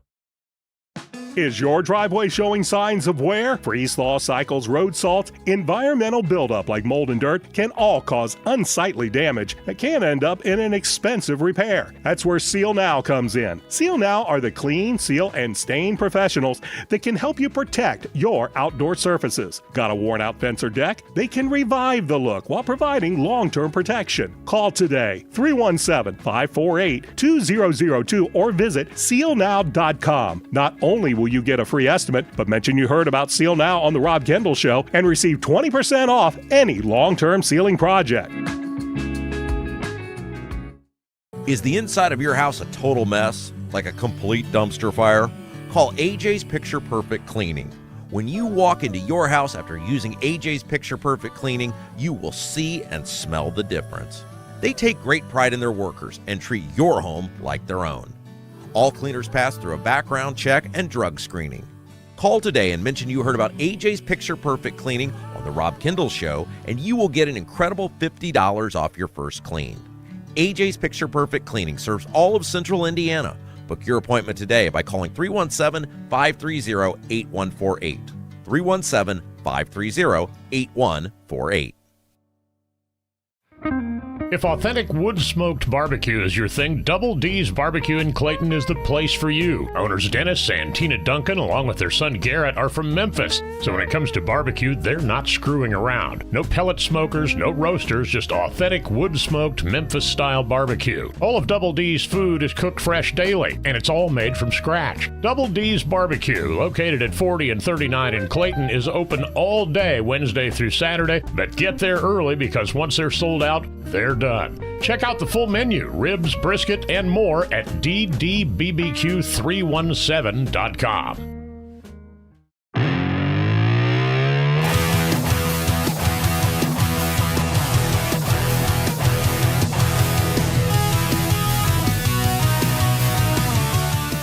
Hey guys, welcome back. It's the Rob Kendall Show. You know us. Our lights work on our YouTube feed. That's the program that we are. Thanks for joining us. Hope you're having a great Wednesday afternoon. Appreciate you spending the time with us. A couple things you can do to really help us out. You know, we're dedicated to Indiana news, politics, and government. Pretty much 3 hours a day, every day. That's what we try to do. If we do national stuff, we bring it back local, tell you how it affects you here at home. Number one, hit the like button. Give us that little thumbs up. It really helps us grow this program, gets us out to new people, helps with the algorithm. Hit the thumbs up. Share the feed out far and wide. You got a YouTube, you got a Twitter, whatever it is. Let people know there's a show dedicated to Indiana news, politics, and government 3 hours a day, every day. And last but certainly not least, whatever platform you're hearing us on. And look, there's like 25% of you people who listen a lot and you don't subscribe. It's like the Seinfeld episode. Why won't you wear the ribbon? Why won't you subscribe to this channel? You dirty, no good, rotten freeloaders. Wherever you're at, come on, help us out. Subscribe to the channel. And by the way, love to all of our Apple and Spotify and iHeart people. We got thousands of people every day that tune in there. We don't give them enough attention because obviously we're focused on what we're doing here live. But wherever you're listening from, we appreciate you being a part of the Rob Kendall Show. Hey, if you're going to Fort Wayne for the convention over the weekend and you see our billboard up, take a picture of it. Let me know. You know, we're going to be on 17 billboards thanks to our buddy John Rust. We're going to be on 17 billboards across Indiana. And Rust was like, hey, I'm going to be on these billboards. I'll throw you on there too. Because the only guy Banks hates more than me is you, Rob. So bam, and that's going to be Banks weekend. Rust, Rob. Welcome home, Jim. Hope you stay a while. Rust, Rob. It'll be great. If you see the billboard, take a photo of it for us. Let us know. Let you put it up there. It is the Rob Kendall Show. Thanks so much for joining us. We got the latest on the Bears. There's new drama with the Hammond site, which is just, it's the most classic thing ever. We'll get to that in just a second. But first, before we do that, if you're thinking about buying or selling your home, buying a home, selling your home, go with the professional. It's an overwhelming task for some people. It's a daunting idea. It doesn't have to be. What you need is not only a professional, but somebody that's invested in you. Sure, you could go with one of the big guys, but are they really going to invest in you? Are you really going to be their top priority? With Lauren Wilson, realtor with At Properties, that's what you get. Her undivided attention. Lauren Wilson is local. She's a Hoosier lifer, military vet, and she would love to get to work for you. Lauren Wilson, realtor at Properties. 317-590-2290. 317-590-2290. All right. Before we get to the latest on the Bears, Greg, so the Capital Chronicle had a piece on Ballard's signatures yesterday. We talked about yesterday on the program that it had come out that Ballard had turned in, I think the number was 35,167 signatures or something like that, and to the county offices to be verified. He needs to acquire 36,943, I think is the number of signatures. So with 2 weeks to go, he is probably, when you signatures will get thrown out, whatever, he's probably 3,000 or 4,000 signatures short with 2 weeks to go. And look, that's pretty darn good. That's pretty darn good how well he has done acquiring these signatures. Of course, Greg Ballard, former mayor of Indianapolis, now trying to run for Secretary of State. And in order to do that, he has to do something that, it's a Herculean task. He's got to acquire 37,000 verified signatures. And we have lamented for a long time that when you have that barrier to access, and by the way, Greg Ballard running as an independent, he represents a plurality of Hoosiers. You're like, plurality? What in the world is that? Remember, there's a majority. Majority is more than 50%. That's the majority of the people. Plurality is the most amount of people in any given group. Plurality of Hoosiers, the plurality of people, most people in the state of Indiana, do not identify with the Republican or Democrat parties. They identify as independent. And that's what Greg Ballard is trying to do, is run as an independent. But think about, the system is so rigged, it's so designed to protect the two old parties, that the guy who represents the majority of Hoosiers has to get 37,000 signatures, which is a minimum $250,000 endeavor. $250,000 just to represent the majority of Hoosiers, or an ideology, I should say, that represents the majority of Hoosiers. And so Ballard was quoted in this article. Capital Chronicle did a big article about Ballard trying to get these signatures. And he said, quote, "It looks good right now that we're going to get there and then some." Great. I hope he does. It's going to be better for everyone if Greg Ballard gets on the ballot.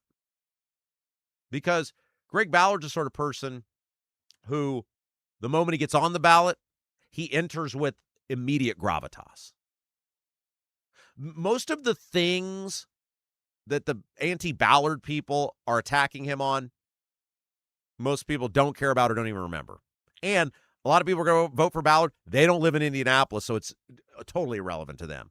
And it's not saying the critiques are not relevant. They are. The Blue Indy stuff, the cricket stuff, companies coming in with the foreign work, all that stuff is fine. But what Greg Ballard is remembered as is a guy who ran a pretty efficient office. He was good on crime. And when you compare the state of Indianapolis to where it is today, people go, wow, they only remember Ballard more fondly. The attacks on Ballard are going to be limited because it's a non-political office. It's a non-political office. He's going to be running a statewide campaign where the attacks on him will be about what he did as mayor of Indianapolis, but the thing he's most remembered for is very good, which is crime and how Ballard ran the city. And his best friend has been the current administration in Joe Hogshead that has run the city into the ground. Look, if Ballard was a B- mayor or a C+ mayor, well, that's infinitely better than the F that we have today. And the Republicans know this. The Republicans know they're a damaged brand. The Democrats are infinitely damaged as well, but there hasn't been some charade about that. The Republicans have given this aura of invincibility because the Democrats are so bad, when deep down they know that all it takes is one viable independent to throw all that out the window. We'll have Bo Bai with us tomorrow, and we're going to ask him about that. We're going to ask him, what does Ballard do to your campaign? Does it help? Does it hurt? Because those guys have started going at it a little bit. And so I'm fascinated what his take is going to be. But the bigger story that should come out of this shouldn't be Greg Ballard himself. It should be the barrier to access, in which unless you, and I have seen these people, they're all on social media. And I asked somebody yesterday who used to present themselves as a pretty independent thinker, and they were doing a giddy dance about this. And they were like, no, turned-in signatures are not verified signatures. And I said, okay. Well, the bigger question is, are you okay with the system in which a guy who ideologically represents the biggest amount of people has to go through all of this just to run for public office? Because he doesn't run through the ring finger kissing tunnel of the Democrats or Republicans. And their response was something like, well, if he represents the plurality of Hoosiers, it shouldn't be this hard, should it? And I'm like, you gotta be kidding me. You guys set up a system which they know is designed to fail for anybody not walking through their tunnel. And they can keep most undesirables out because of the ballot laws, in order to run for public office, to get on the ballot. And then any independent, any person who considers themselves an independent, has this Herculean task unless you are, because let's face it, Greg Ballard's not an outsider. He is an insider. I mean, we're being perfectly honest with you here, and I want Ballard to get on the ballot. He's an insider. He was the mayor of the capital city for 8 years. He has access to donors. He has access to a Rolodex of people who can give him the money to hire this firm to get the signatures. You either have to be a highly connected insider or you have to be independently wealthy. That's it. Those are the only people who can run for public office not under the Republican or Democrat umbrella for statewide office. Is that what we're happy about? I mean, I know the Republicans and Democrats are, but I hope it's playing out for people in real time about how difficult they have made it for a regular person to run for public office. I mean, look at how difficult they make it for a regular person to run under a Democrat or Republican banner for any of these statewide offices. Senator, governor, you got to get 500 verified signatures in all 9 congressional districts. Again, another $250,000 endeavor. At least with Ballard, he can get it from anywhere. The one advantage Ballard has, and the Capitol Chronicle kind of spells this out, he's so well known in central Indiana that he could camp out here, and which is what he's basically done. The overwhelming majority of his signatures are coming from Marion County and the Donut counties. In fact, almost all of them, which has made it easier. Do we want a world where you either have to be a super insider with a Rolodex of donors, or you have to be super rich to be able to run as an independent? To be like, you don't represent me and you don't represent me. Well, even if you try to do it under the banner of the Republicans or Democrats, it's super hard because of the signature requirement, which is a $250,000 endeavor. If you want to run for governor or senator, you got to get those signatures. Or if you want to run at convention, like Secretary of State or Treasurer or Comptroller on the Republican side, you got to pay a filing fee. 10% of what the office pays. It's almost $15,000. Again, you got to have some level of Rolodex to be able to get people to give you that money. We've created an environment in which regular people are regularly being excluded. One of his volunteers, Robbie Slaughter was this person's name, said this person that is out getting signatures for Ballard. Quote, I think one of the challenges for our experience in this campaign is that we want to give our candidate the fair shot to share his message with voters. But the first thing we have to do is put a tremendous, gargantuan effort into just getting him on the ballot. Now, look, Ballard, yeah, he's raised several $100,000s to pull this off. And if he gets on the ballot, he'll be able to re-tap into that Rolodex and get more donations. A normal person can't. A normal person can't. You have to have people who know what they're doing to pull this off. Occasionally, you get the very rare Jamie Rittenauer who got the signatures for governor last year. She had to get 4,500. It's an amazing task. It's one of the most impressive things I've ever seen, that she did it with basically no money as a regular person.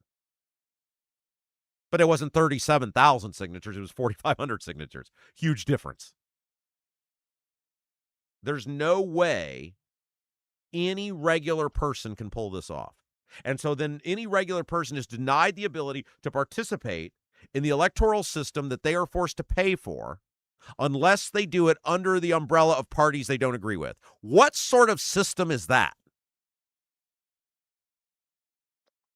It's a bad one. Now, if you're Ballard, you got to deliver on the signatures. And you got to deliver well above 37,000. Now, they have not been, they've had a group of people. They did this 100 people getting 100 signatures. They've really, though, put a lot in to this firm getting those signatures for them, which that's what they do. We'll see if they pull it off. I hope they pull it off. It's not an endorsement of his campaign. It's not telling you to vote for him. It's saying we will all be better off if Ballard is a part of the equation. Ballard will hold the two candidates by and whoever the Republicans pick accountable. He will make them better. He will make the parties better. And then especially if they get this ballot access, it'll make them a lot better. So we'll keep an eye on it. 2 weeks to go. We hope to be able to tell you here in the near future they've got the signatures. I don't know. We'll see. A lot of them will probably get thrown out. Hey, it's Wednesday. It's Wing Day at Double D's Barbecue in Clayton. Double D's Southern Barbecue in Clayton. Great sponsor of this show. They're sponsoring our live show as well, coming up on the 27th. They're huge fans of what we do here at the Rob Kendall Show, and man, is their food great. And every day they got a different special. Wednesday's Wing Day. Thursday's Loaded Baked Potato Day. Friday and Saturday, Mississippi Farm-Raised Catfish Day. And they're right there on 40. A little bit of a drive, totally worth it. Right there near 40 and 39 in Clayton. It's authentic, wood-smoked, Memphis-style barbecue. They've been the winner of Best Ribs at Ribfest in Hendricks County. They've been the winner of Best Sauce at Ribfest in Hendricks County. The owners, Dennis and Tina Duncan, along with their son Garrett. It's a family-run business. The service is outstanding. The food is amazing. You guys will love it. Check it out. Get the full menu, ribs, brisket, and more. DDBBQ317.com. DDBBQ317.com. All right. So the Bears, we've got an update on the Bears. The Bears, as you guys know, are looking at Arlington Heights. And they announced, 2.5 weeks ago, we're moving forward. They didn't say we're going. They didn't say we're leaving Illinois. They didn't say we signed a deal with Indiana. They said we're moving forward with site exploration in Hammond, Indiana. And from the word go, the state of Illinois didn't seem overly concerned. And I was watching this as the Illinois elected officials not only didn't seem very concerned, they were bad-mouthing the Bears. Pritzker, the governor, these other elected officials are like, we're not giving money to billionaires. Oh. Okay. We'll waste money on everything else, but not to the Bears. The Bears are where we draw the line. And I've been saying for a while, there's something going on here. And Chuck Poland, we had him on, the voice of Hammond, the voice of the region up there in WJOB, and he said the same thing. He said, people down in our neck of the woods here don't understand how the region works. And this thing's a long way from being over. And so now there is a huge controversy about the potential site and the environmental impact and the environmental damage on the site. And so I want to read you. Fox 59 had a big article about this. About where the state of Illinois is in terms of trying to get the Bears back. Because everybody thought immediately, Illinois, the governor, he'd call a special session to get these guys back in to get the deal done. He hasn't done that. There appears to be zero sense of urgency by the state of Illinois on keeping the Chicago Bears, which is leading a lot of people to believe, look, as incompetent as these people are, they must not be that concerned about the Bears actually going. Here's what Cam Buckner, the Speaker of the House, said in this article in Fox 59. Quote, I think there was a portion of these conversations that were not good faith, where the Bears were really trying to get as many options and offers on the table as possible because they thought that put them in a position of strength. The Bears are like, we're going to Hammond. And look, give Illinois credit. They're not rushing back to the table. There's no jilted lover thing here. They're like, yeah, you guys didn't negotiate in good faith. Smooch our butt cheeks. Damn. No sense of like, hey, we got to get this together. This guy's like, yeah, they don't negotiate in good faith. That's the Speaker of the House. That's a big position. He goes on to say, quote, I think we're now in the position where we're having good faith conversations. Here's the interesting part of the quote. I do trust what I'm hearing from them. I do trust what I'm hearing from them, which is why I'm leaning on what they have been very clear about since our last conversations, which is they still want to find a way. They still want to find a way to find something here in the state of Illinois. How that's not bigger news, that quote to me is it's beyond me. He says he's hearing from them, the Illinois Speaker of the House. Now, lying in Illinois politics, right? But the Speaker of the House in Illinois is saying that he's hearing from the Bears they still want to stay in Illinois. Now, one of the things that is becoming abundantly clear is the Illinois government, the people who want the Bears to stay in Illinois are really starting to lean in on this environmental deal with the site in Hammond. So, according to the Chicago Tribune, the Hammond location is surrounded by slag, treated as human waste, hazardous waste sites, an oil tank storage complex, and the Midwest's largest oil refinery. Welcome to Hammond. Here's your neighborhood. Human waste, hazardous waste, and oil tank storage. It'll be very scenic when T Swizzle comes to do her concert. Hey, Taylor, you can go to Indy or you can go hang around the nuclear waste. Hazardous waste, human waste. Be sure to tell Kelsey, ask him which one he wants to go stay, where he wants to stay.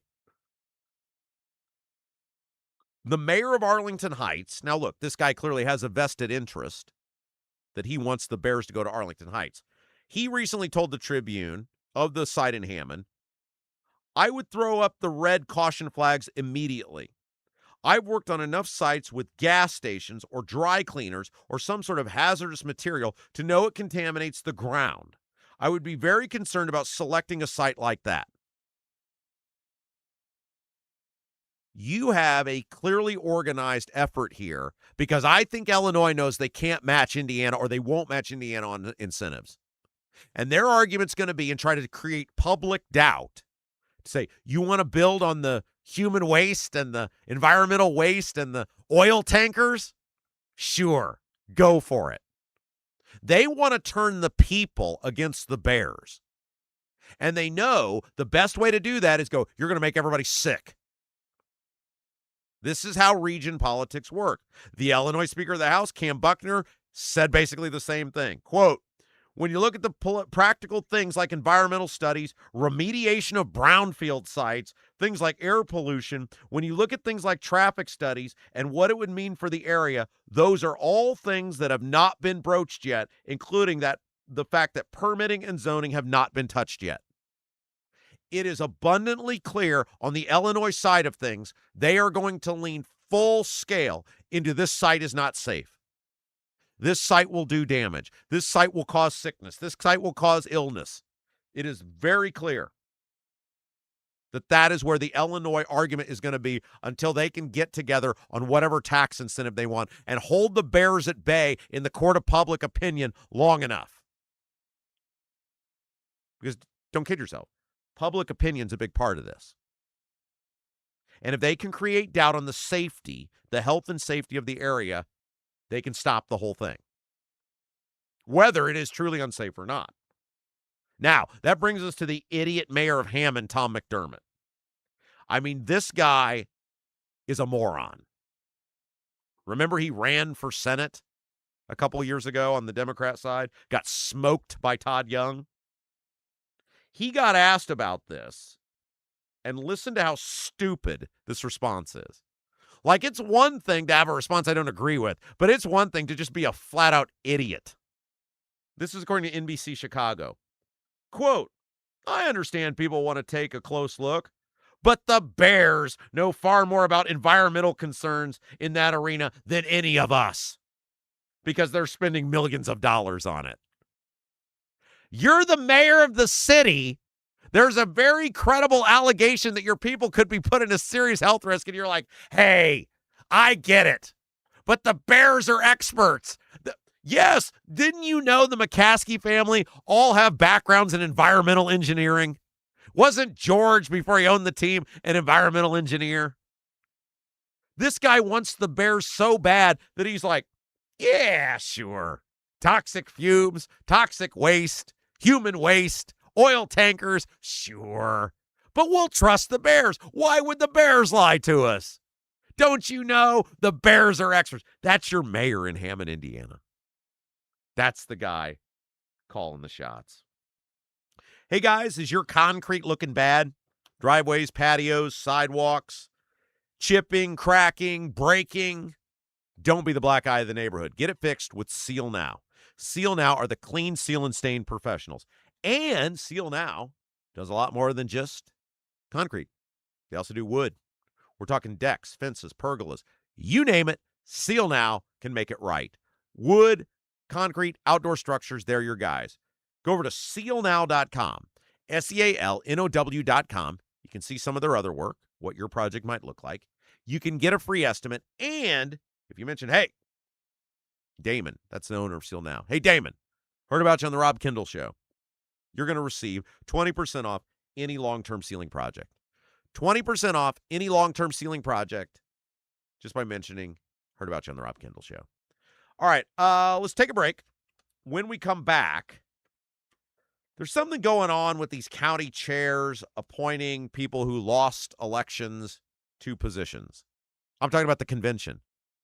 Diego Morales and Max Engling, who are running for Secretary of State, both lost their delegate races, and now it appears they're both going to be able to vote for themselves at convention by appointment from the county chairs. We'll talk about whether that's right or not. We'll talk about that when we come back. You're watching Rob Kendall Show.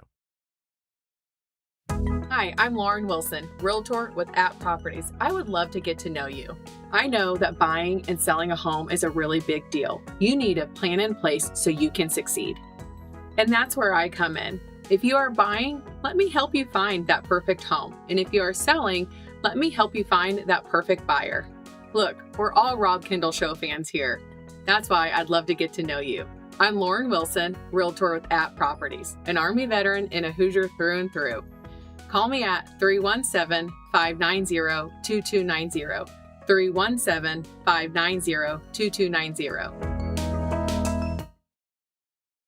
With a lakefront view in beautiful Brazil, the Honeysuckle Hill Bistro and Cottage is a little out of the way, but totally worth the trip. Down home, made from scratch food, just like the good old days at Grandma's. When you visit the Honeysuckle Hill Bistro and Cottage, you'll leave more at peace than when you came in. Open 5 to 8 for dinner on Friday and Saturday, and Sundays 11 to 1:30 for the buffet. You must experience the Honeysuckle Hill Bistro and Cottage.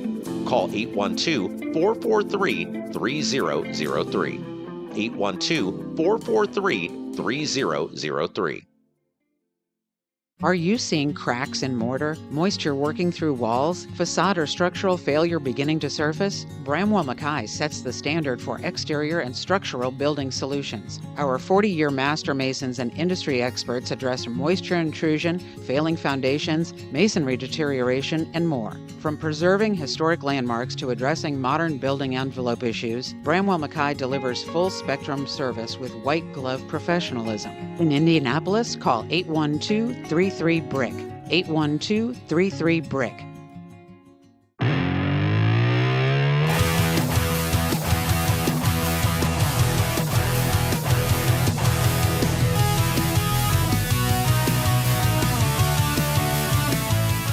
Hey guys, welcome back. It's the Rob Kendall Show. Hope you're having a great Wednesday. Thanks for spending it with us. Man, we got a jam-packed show for you tomorrow. Tomorrow's going to be the show. Bo Bai will be here with us. We'll talk about his win at the convention. We'll talk about what the race looks like for him on the Democrat side. And then something I think you guys are going to love, and I think, like, if I am any of the campaigns running for Secretary of State, you got to watch tomorrow. And if I'm a delegate, I'm watching it tomorrow. We're going to interview one pledged delegate from each of the 4 people running for Secretary of State. And just full disclosure, I've recorded all the interviews. They're all together now. And I was amazed. Like, I was fascinated to hear the people talk, because these are regular people, right? They're not big-time politicians. They're not highly skilled orators. They're just regular people who have won a seat for delegate. And they're laying out, and everybody was great. All the 4 candidates had great representation. These people were very good. They're very well spoken. They did a great job. And they lay out, one, why they are supporting the candidate they're supporting, which is interesting. And then, most importantly, they give hints, or in some cases, just straight out say who they're voting if their candidate loses, goes down. And that's really where the convention is, right? That's where it's won. I mean, there are sometimes, usually not when you got 4 people. If you got 2 or 3, it'll happen. But usually, nobody's getting to 50% on the first ballot, which is what you got to get to. Nobody's, in fact, even rarely ever getting close to 50%. Usually if you can hit 40, that's pretty good. But the key is to be somebody's second choice. Like, the convention is a totally different animal from a regular election because people can vote whose candidate of choice isn't there anymore. And it's about building alliances. It's thread and needle. You got to make a strong enough case for yourself and essentially against the other guys that you're in the conversation. You can't be last. But you got to walk a thin line, right, to not alienate people whose votes you're going to need later. And I think if you listen tomorrow, and then once we play the interviews, I'll tell you how I think the convention's going to go. Doesn't mean I'll be right. Things change quick in politics. But I think tomorrow is a great sample of how it gives me a good enough idea of how I think the convention is going to go. And we're in the prediction business, right? We don't always get it correct. There's no way to predict exactly what's going to happen. But these people were very candid about who they're voting for, why they're voting, and what they would do on the second ballot. And if I'm a candidate, I'm studying every word that gets said, because some of you guys are going to have some work to do. And what's interesting to me is, and I'll tease it with this, I do not think the person who's going to be ahead on the first ballot is going to be the winner. I do not think the person who's going to be ahead on the first ballot is going to be the winner. And I'll tease it with that. And by the way, I think, I won't say that because I think that might give it away. I don't want to give too much away for tomorrow about what these delegates say. But it's fascinating. Look, every one, if you're a delegate or a campaign, you got to watch that tomorrow and get the word out about it. This is what we do here. We do the work. So tomorrow's show is going to be great. Couple of reminders for today's show. If you haven't done so yet, please hit our little thumbs up button. Like the feed if you're watching us live or on demand on YouTube. That really helps us grow the program. If you're watching us or rather listening to us on Apple, Spotify, iHeart, all the on-demand platforms, subscribe to our channel. Give us that 5-star review. All of those things really help us continue to grow the program dedicated to Indiana news, politics, and government that you won't hear anywhere else. And yes, guys, coming up here in just a little bit, many of you, things you guys want are very bizarre to me. But when we bring Jason in for the YouTube chat at the end, I will give you the U.S. Open picks because U.S. Open starts tomorrow. Many of you were like, tell us your U.S. Open picks. I'm pretty good at betting golf. I'm not great at anything else, but I'm pretty good at betting golf. And so I will give you guys, and by the way, with the U.S. Open or any golf tournament, I don't usually ever bet the favorite. That's boring to me. It doesn't pay out enough. I like to find guys in like the middle of the board that have a realistic chance. Like I'm not doing a guy that's 1,000 to 1, but I'll do some 40 to 1s, a 45 to 1, 25 to 1, and that's a good payout. You bet $5 on a 25 to 1 payout, it's $125. So I'll give you 5 picks in the middle of the board coming up next when we join Jason, which would be next segment, right? That's right. Yeah. Okay. So we got one more break, and then we'll do the YouTube chat, and we'll give the picks then. Before we get to our third hour, brought to you commercial-free, by the way, by John Rust, other than a couple of live reads, thanking our fabulous sponsors, let's thank Bramwell Mackay. Bramwell Mackay been with us from the beginning. They're awesome. I know many of you have used them since they started with us with this program, and you guys have all said how awesome they are. Masonry color mismatch. You got a previous repair catching your eye, not happy with the brick color on your home and ready for a total makeover. Bramwell Mackay Property Services and Consultants offer specialized masonry staining and recoloring. Whether you want to seamlessly blend repairs or completely transform your home's exterior. You want to build something new? Bramwell Mackay's 40-year master masons design and construct patios, custom patios, sidewalks, outdoor summer kitchens, archways, entryways, and more. Bramwell Mackay, BRAMWELLMCKAY, BramwellMackay.com. Beauty built to endure. All right, so third hour begins. We're commercial free. Brought to you by John Rust. Thank you to John Rust sponsoring our third hour. And by the way, don't forget, John Rust is going to be speaking at the Indie Defenders of Liberty event June the 23rd. That's this upcoming Tuesday. It's at 6:30 p.m. in Avon, the F.C. Tucker building. It is right next to the Best Buy, the Texas Roadhouse, the Office Depot, big shopping center there in Avon. Indie Defenders of Liberty are a phenomenal grassroots group. They've been around for, 15, 16 years now. They have monthly meetings. They have featured guest speakers. John is going to be their featured speaker. I'm going to try to get out to that event. So if you guys want to come say hi, as long as my wife says it's okay, which I don't think she'll care. John will be talking about America's founding, qualities that make America exceptional, and ways to advance these principles today. So come see John. Great way to say thank you for him supporting our program. And that's June the 23rd. All right. So something has happened, and I want to get your opinion on this. And that is that both Diego Morales and Max Engling lost their race for delegate. They got smoked. They ran in their, and every county does their delegate election different. But they both ran for delegate, and they both lost. And that means that they would not have been able to vote for themselves at convention. Would not be able to cast a vote on their behalf at convention because they're neighbors. However the system is set up, Marion County, where Diego lives, is set up different than Hamilton County, where Engling lives. But they've set up their ways, and their neighbors said, we don't want you to represent us. Think about that. The sitting Secretary of State was resoundingly rejected by his neighbors. Resoundingly rejected. That's wild. The sitting Secretary of State was thoroughly defeated at the convention by his neighbors. And the guy that's the golden boy, the next reincarnation of Reagan. Oh, Max, he's wonderful. Also told to get lost by his neighbors. By the way, Rob Kendall's 1-0 in delegates races, and that will be the only delegate race I'll ever run in, so I'm retiring undefeated.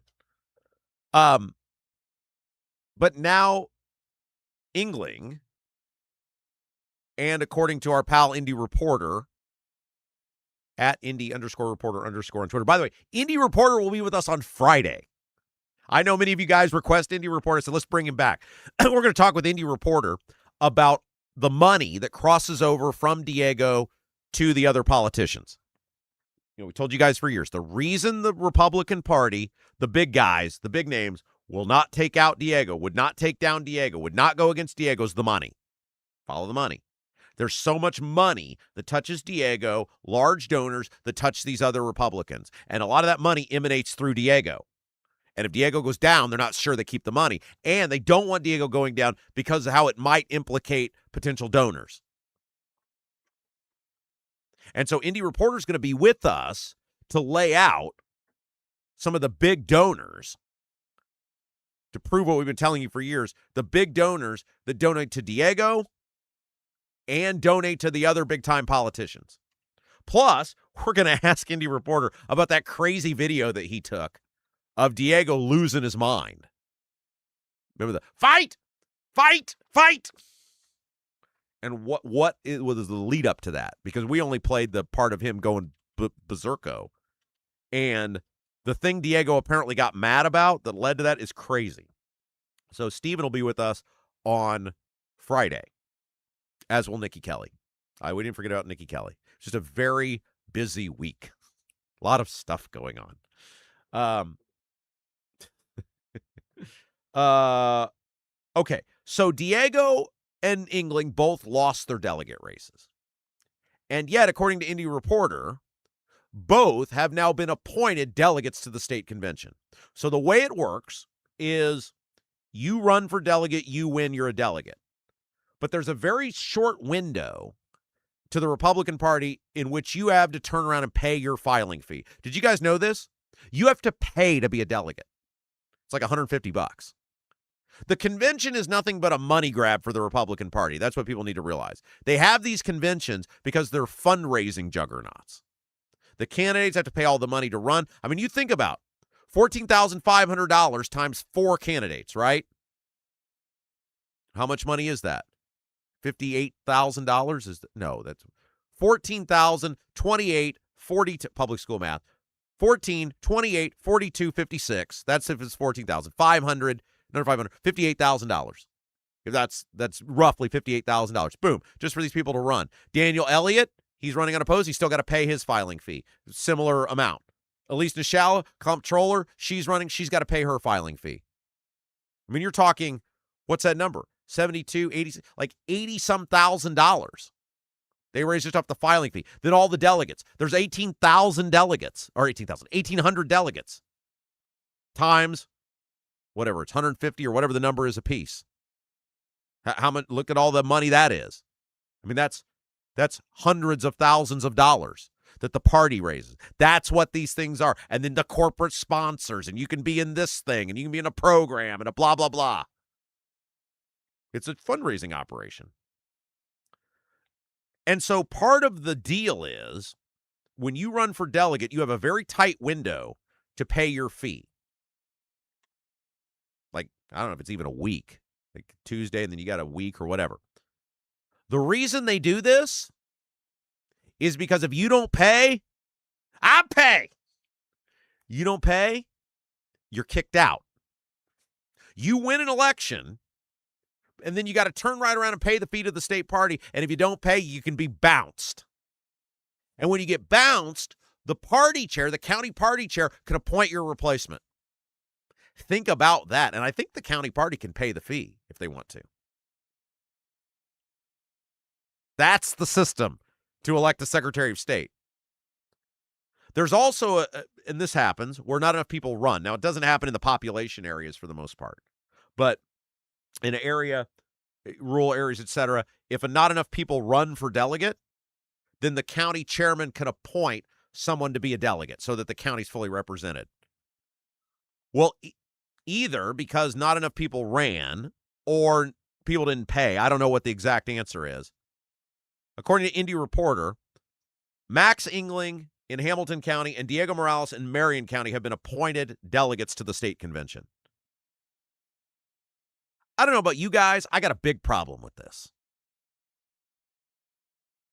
These guys are candidates, which means they have a personal vested interest in the outcome, as in themselves. You had an opportunity to be elected.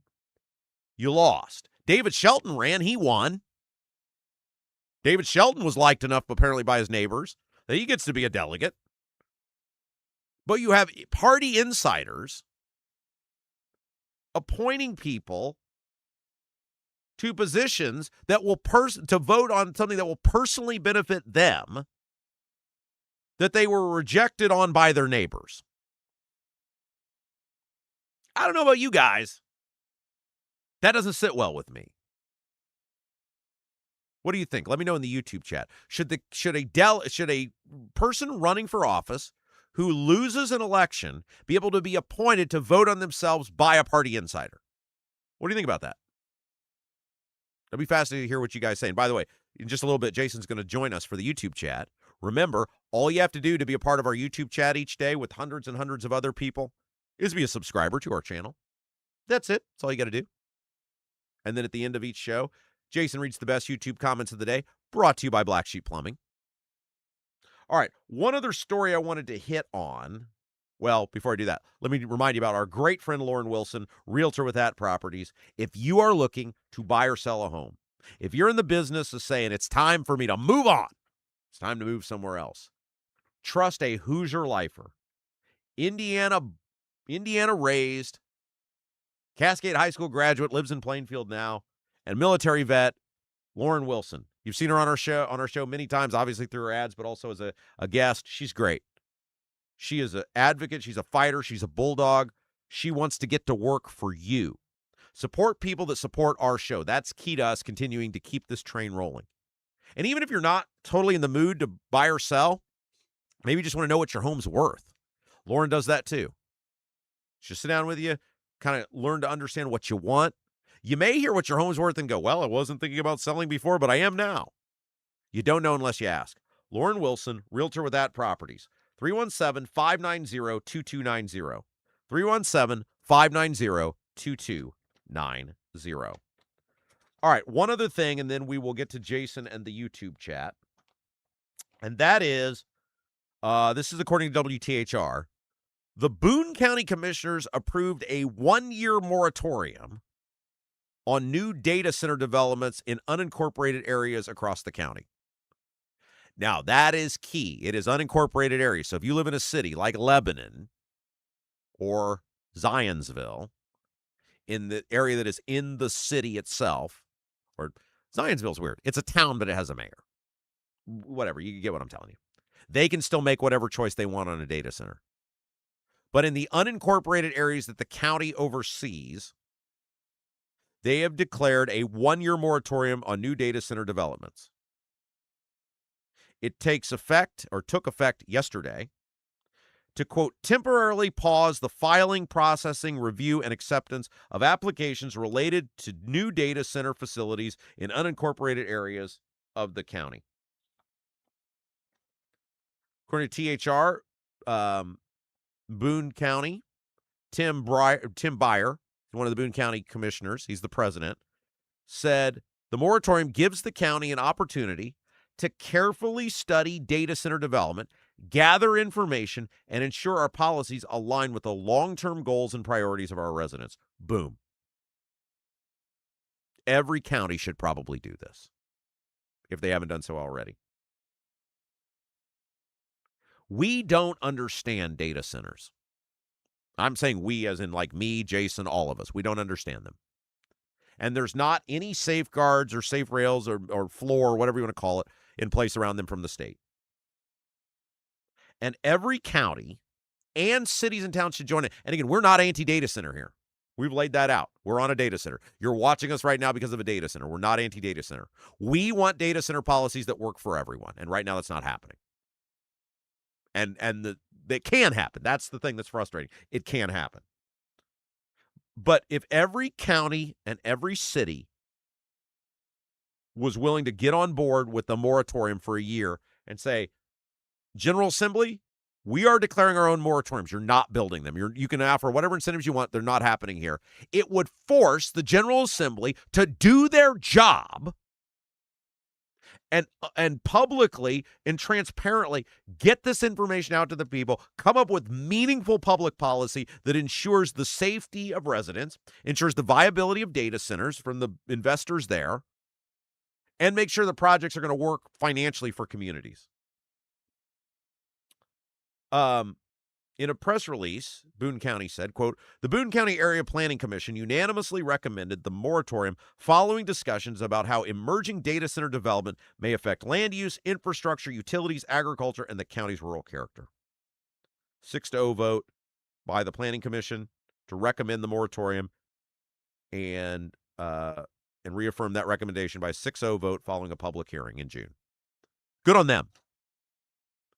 You can be for what Boone County just did and not be anti-data center. You can be for what Boone County did and still support data centers with reasonable safeguards, with reasonable understandings, with reasonable transparency, with reasonable community buy-in. Look, you're never going to get everybody. There's always going to be the NIMBY, the not in my backyard people. They're always going to exist. And you're never going to convince those people to do anything.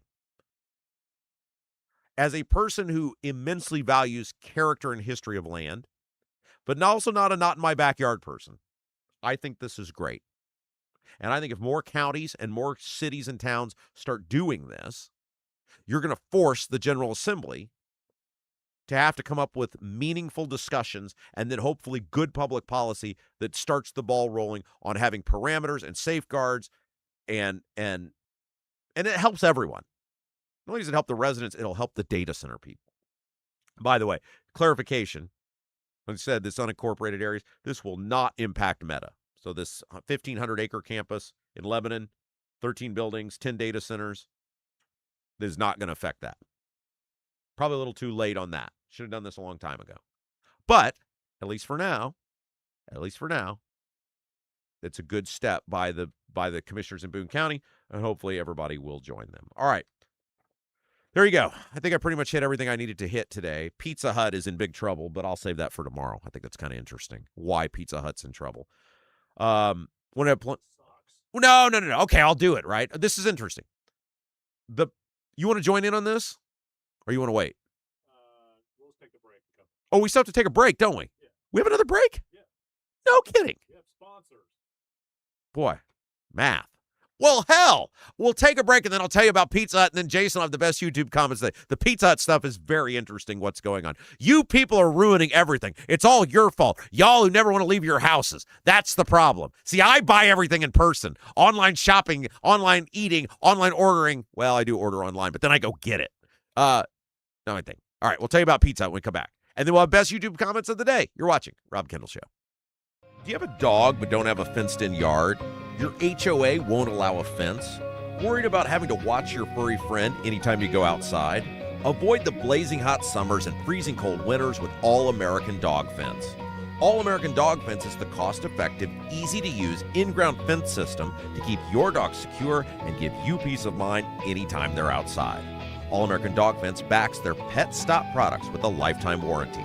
Call or text All-American Dog Fence at 317-862-6606 or visit their website at allamericandogfence.com. Mention the Rob Kendall Show and get $200 off a new installation.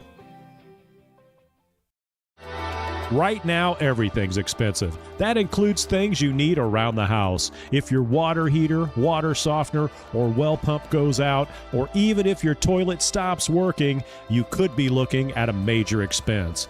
Don't let your next call to a plumber break the bank. Call John at Black Sheep Plumbing. John is a Hoosier lifer who takes pride in and stands behind his work. That's why all basic services and repairs with Black Sheep Plumbing come with a 2-year parts and labor guarantee, with water heaters having a 6-year parts and tank guarantee. Call or text Black Sheep Plumbing for all your needs today and speak directly with John, the owner. 765-315-7558. That's Black Sheep Plumbing at 765-315-7558. Buying a home or thinking about refinancing? Work with someone local who understands the central Indiana market. Gary Tedrow with Verity Mortgage helps homebuyers and homeowners explore options for purchasing, refinancing, or even consolidating higher interest debt through their mortgage. Gary's approach is simple, clear advice, and personalized guidance so you can make confident decisions. Visit loansbygary.homes to learn more or get started today. You've got nothing to lose but dollars on your mortgage payment. So call for a free, no-obligation quote, 317-695-5179. Gary Tedrow, NMLS number 179207 with Verity Mortgage, NMLS number 70345, an equal housing opportunity lender.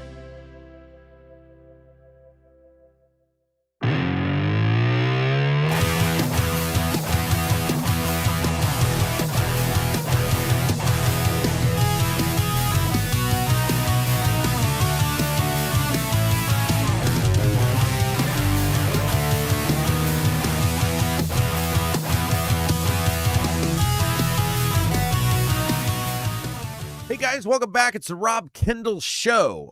Producer Jason going to have the best YouTube comments of the day brought to you by Black Sheep Plumbing in just a moment. But first, you want to get into the Pizza Hut thing? You want to join me? Why not? You want to come in here on this? Because you have strong feelings about the Pizza Hut. No, I just think they suck. Like the actual That's pretty pizza much itself? my feeling. You Yeah, don't like the taste No, of the it pizza? used to be Pizza Hut used to be the best place in the world to go. Back in high school, we'd go there all the time after, the games and stuff. And then, am I on? Can you hear me? Check 1, 2. Okay. Yeah, you're on. And they used to have the little Pac-Man games and all that stuff. And I think they said they were going to go back to that, but now they said screw that, I guess, and they're going to sell it off. So there were interesting articles written about this, and basically a variety of publications covered it. Yum, I think Yum Brands, whatever their name is, owns Pizza Hut. Mm-hmm. And they're selling Pizza Hut because it's doing poorly. Mm-hmm. And apparently they're like hanging on to the ones in China. There's a bunch of Pizza Huts in China, which of course there's a bunch of everything in China. Right. But the reason they said Pizza Hut is struggling, now you say it's the taste of the food. I think they've changed it. Yeah, like everything has changed. Nothing tastes the same like it used to. But yeah, I think they both Domino's and Pizza Hut anymore to me just don't have it. They say it's because nobody's doing walk-in anymore, and the whole business model on Pizza Hut was you go into the store. And they say because of the Uber Eats and all that other stuff. You know, if they had the salad bar, I'd probably stop in for a lunch now and then. Is there a Pizza Hut in Greenwood? I haven't had. I couldn't tell. Because they have. I'm sure there are. They have the buffet at the one in Brownsburg, or at least they did. Oh, really? Yeah, they still. They took it down during COVID, and then they brought it back. I don't know if they still have it now.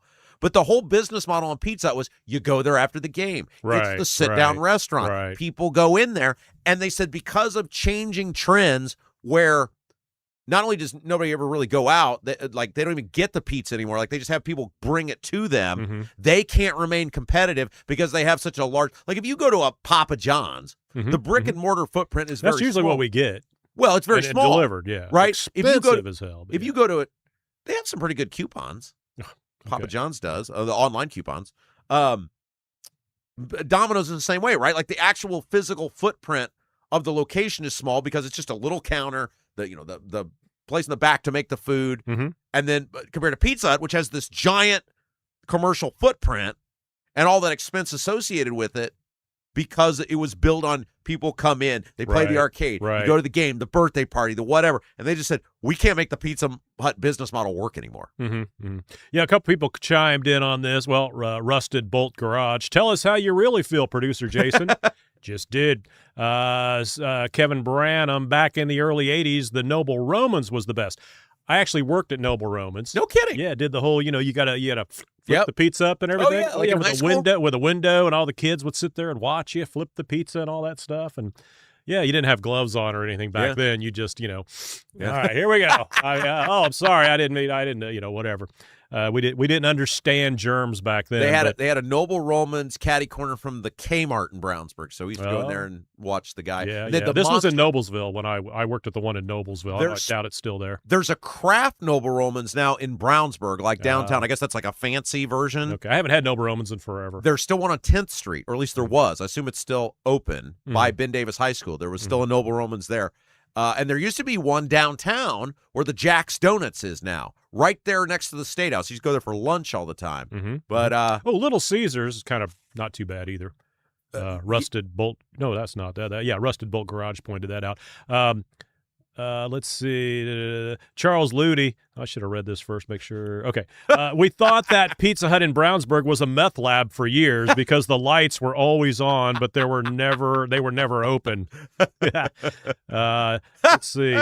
Jack the Libertarian. If Pizza Hut would advertise on this show, they may start doing better. Yeah, well, hopefully. We'll send them a PR pack. Here's the thing. Who knows what the future is going to hold, but hopefully in the not too distant future, there'll be new places and avenues to experience us, and those places may open up. Okay, what Rob's alluding to? No, we're not going to. No, I'm not saying anything. I'm saying, he's contractually not able to be on the radio right now. Eventually, that contract is up. Yeah, and people are courting. I can say that, right? I think that's fair. People are courting Rob and choices. So it's that's what kind of he keeps alluding to. It's like, but the other thing, I think people are like, don't go away. Yeah. This will always be here. Yeah, no, this is not going away. Because this is the day and age when broadcasters are able to broadcast. They don't have to go to a radio station and broadcast things like that. This could be syndicated all over everybody all over the world would want to hear about Indianapolis politics, right? And we're talking that's what would keep you from being national, but without going too into detail with it, because it's every conversation I've had about this with a variety of people, like from across the media platforms, every conversation has been, this will stay. Mm-hmm. That what we're doing now, you'll always be able to see Rob's beautiful face. Like this is too, and every person I've talked to from the other platforms wants this to stay. Mm-hmm. Like they love this. This is like they think this is better than what we ever did before. It's the plants. It is the plants, right? Yeah. So anyway, But my point is, other platforms offer other advertising opportunities. Right. Right. Like yeah. A little more expanded. Corporations. Right. I don't have time to call Pizza Hut. That's why we always say we're just having fun here. It was just kind of like, what are we going to do for 6 months until, Rob's available? And this was it. And I think it was a pretty good call. All right. So, Time for the chat? It's time for the chat. Go ahead. Brought to you by Black Sheep Plumbing. If your water heater, water softener, or well pump goes out, or even if your toilet stops working, you could be looking at a major expense. Don't let your next call to a plumber break the bank. Call John at Black Sheep Plumbing. Black Sheep Plumbing is your guy. That's your plumber. And give them a call, 765-315-7558, 765-315-7558. John McKinney, Black Sheep Plumbing. And John, we really do, honestly, really appreciate you sponsoring the chat. John is awesome. Brings us all together. Great. As John's a family. Great guy. Yeah, sure does. Okay. Do you want to do the golf bets first, or do you want to wait? What do you want to do? Let's hold off on the golf bets. All right, very good. Let's get to the chat. Okay. Let's get to the people. People matter. Not that you don't. C-Mills. Well, I'm only doing because they asked me to do it. Oh, absolutely. Right. They want. We gotta tease them. Let them. All right. Let them hold on, guys. Rob's getting your picks here, so you can make all that money. All right. C-Mills made it to. This was last night. Made it to the late check, only because I'm in the hospital. Oh no! Got some bleeding in my stomach. Oh no! C-Mills, Chris. May require surgery. I'm not in good. I'm not sure. Maybe a typo there, but yeah. So we're sorry to see that, Chris, and hopefully keep us updated. I think he does update later on, but yeah, that's we never want to see that. No, that's horrible. Like to see everybody that. pray for C-Mills. I'll find out what's going on. All right. McLovin's checking in last night. Hey, family. I'm good. People were asking, anybody heard from McLovin's? I'm good. Been in Chicago for the past 2 Cubbies games. Debbie was in the chat this morning. Hopefully she's just resting. Somebody was asking if they'd heard from Debbie as well. I love that everybody checks on each other. Yeah, they're all checking. It's like they're checking on each other, which is awesome. And let's see. And McLovin's just piped in later on. Love you, producer Jason. Sweetest of dreams. Well, thank you, McLovins. I popped in because Rob texted me, and he said, tell everybody I'll have the golf picks tomorrow. Okay, well, you're able to get in that chat as well. But, hey, everybody, Rob's going to have the golf picks. So didn't even dawn on me. I did his bidding. Done it myself. All right, we get to the morning. Good morning. Okay, no, Who's Your Watch? I think Who's Your Watch might be new. Good morning. What a time to be a first-year delegate. Oh. Blowing up my text, calls, email, mailbox, and brain. Oh, yeah. Cannot wait for your delegate interviews to start. Thanks for showing up, Rob and Jason. That's what we do. We show up. Yes, we do. I mean, if Zoom is showing up, we Zoomed it. Yeah, we showed up. Everybody pray for Chris Mills there, by the way. MLM Warriors, happy National Garbage Man Day. We don't have a garbage guy, do we? We need a garbage guy. Yeah. Although I don't really get to ever choose my garbage guy. Is it city? Yeah. See, I City get to choose my garbage guy. Yeah. Okay. Well, there you go. So you have different garbage people that come down the street? Well, unless there's That'd a be city annoying. contract. Yeah. Oh, wow. Well, okay, not to get off on this, but Mhm. I made the case when I was an elected official. I said we should put, and I'm never like grow the government person, but I made a case we should put trash Don't say. as a part of the water and sewer bill because you have all these trash trucks that are on your roads. They're damaging your roads because they're big trucks, right? I'm not blaming the trash people. They're big trucks. They damage the roads. Right. They're for profit, so they're making money. And I said, if you had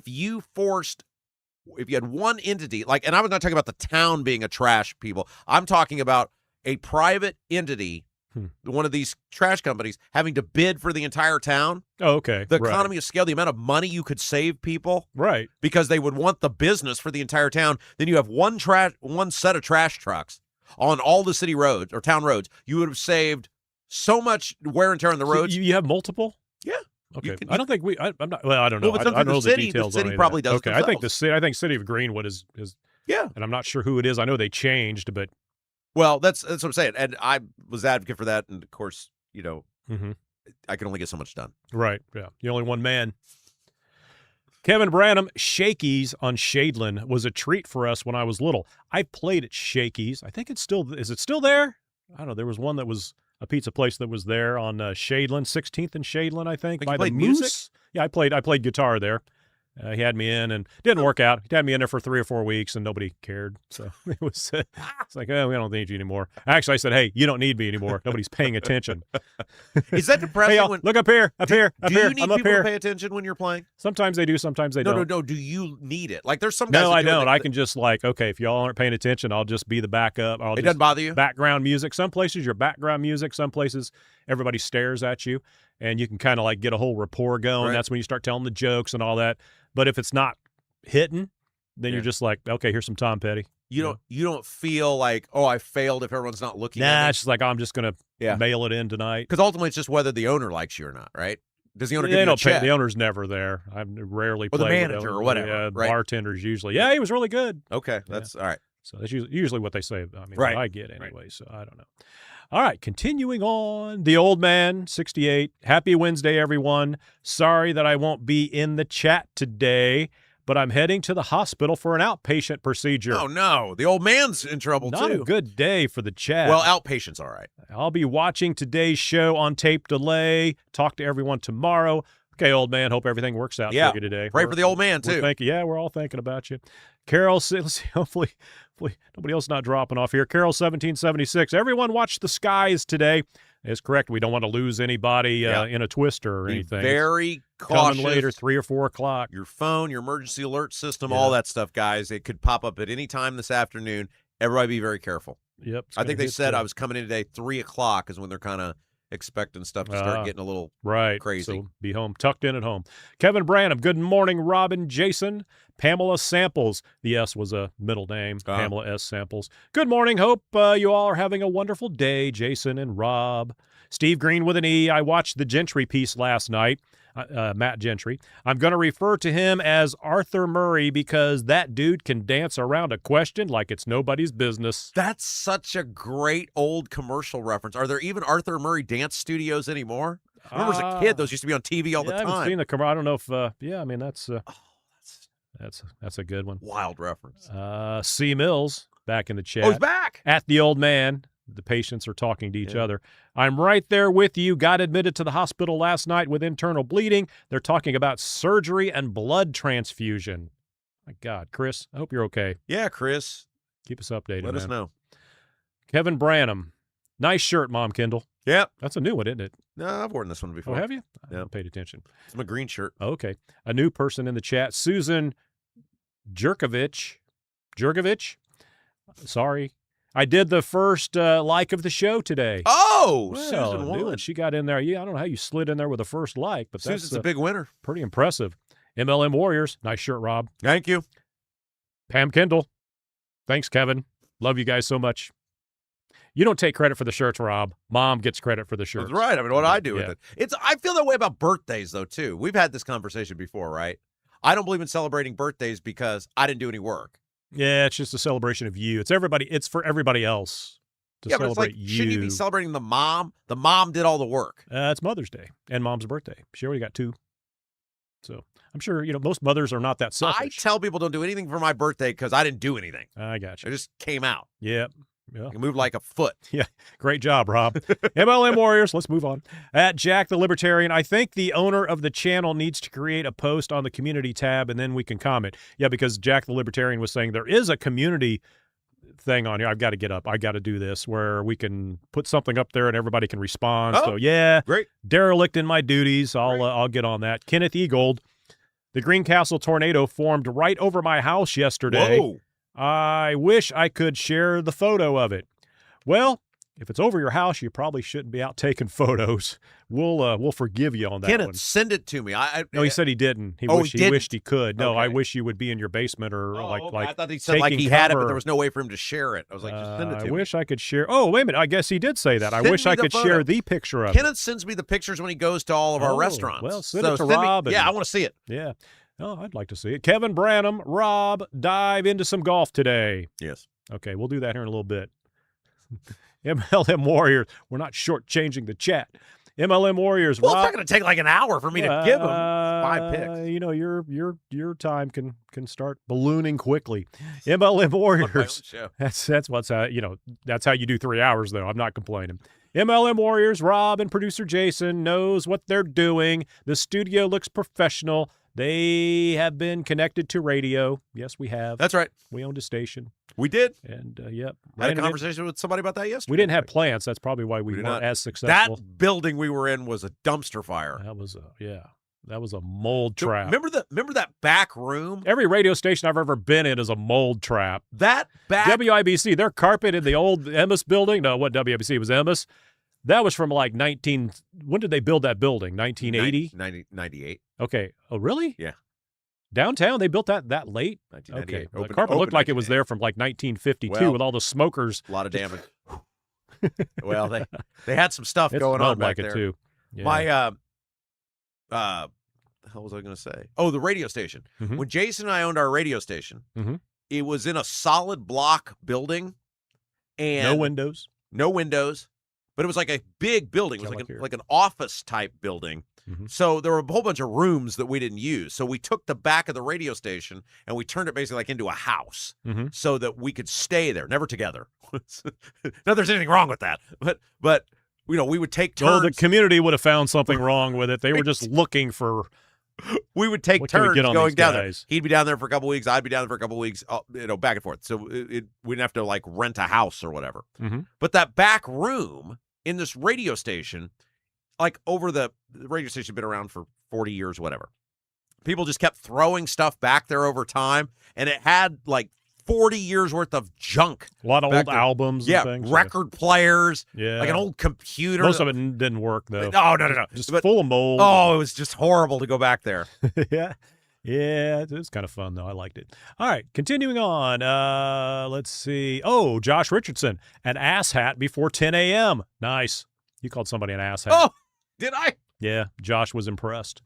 Sandy Counter, a new one. Kendall's on fire today. Yeah, El Fuego. Kenny Ramsey, the sea was angry that day, my friend. George Costanza. That's the best George Costanza quote. That made me laugh. Yeah. All right. Thomas Ho, Leap District is still mostly empty, isn't it? I think so. Okay. I think you got Lily, and I think you got Meta. Okay. Another new one. Abby Gisme. Abby, Gisme. Abby Gisme.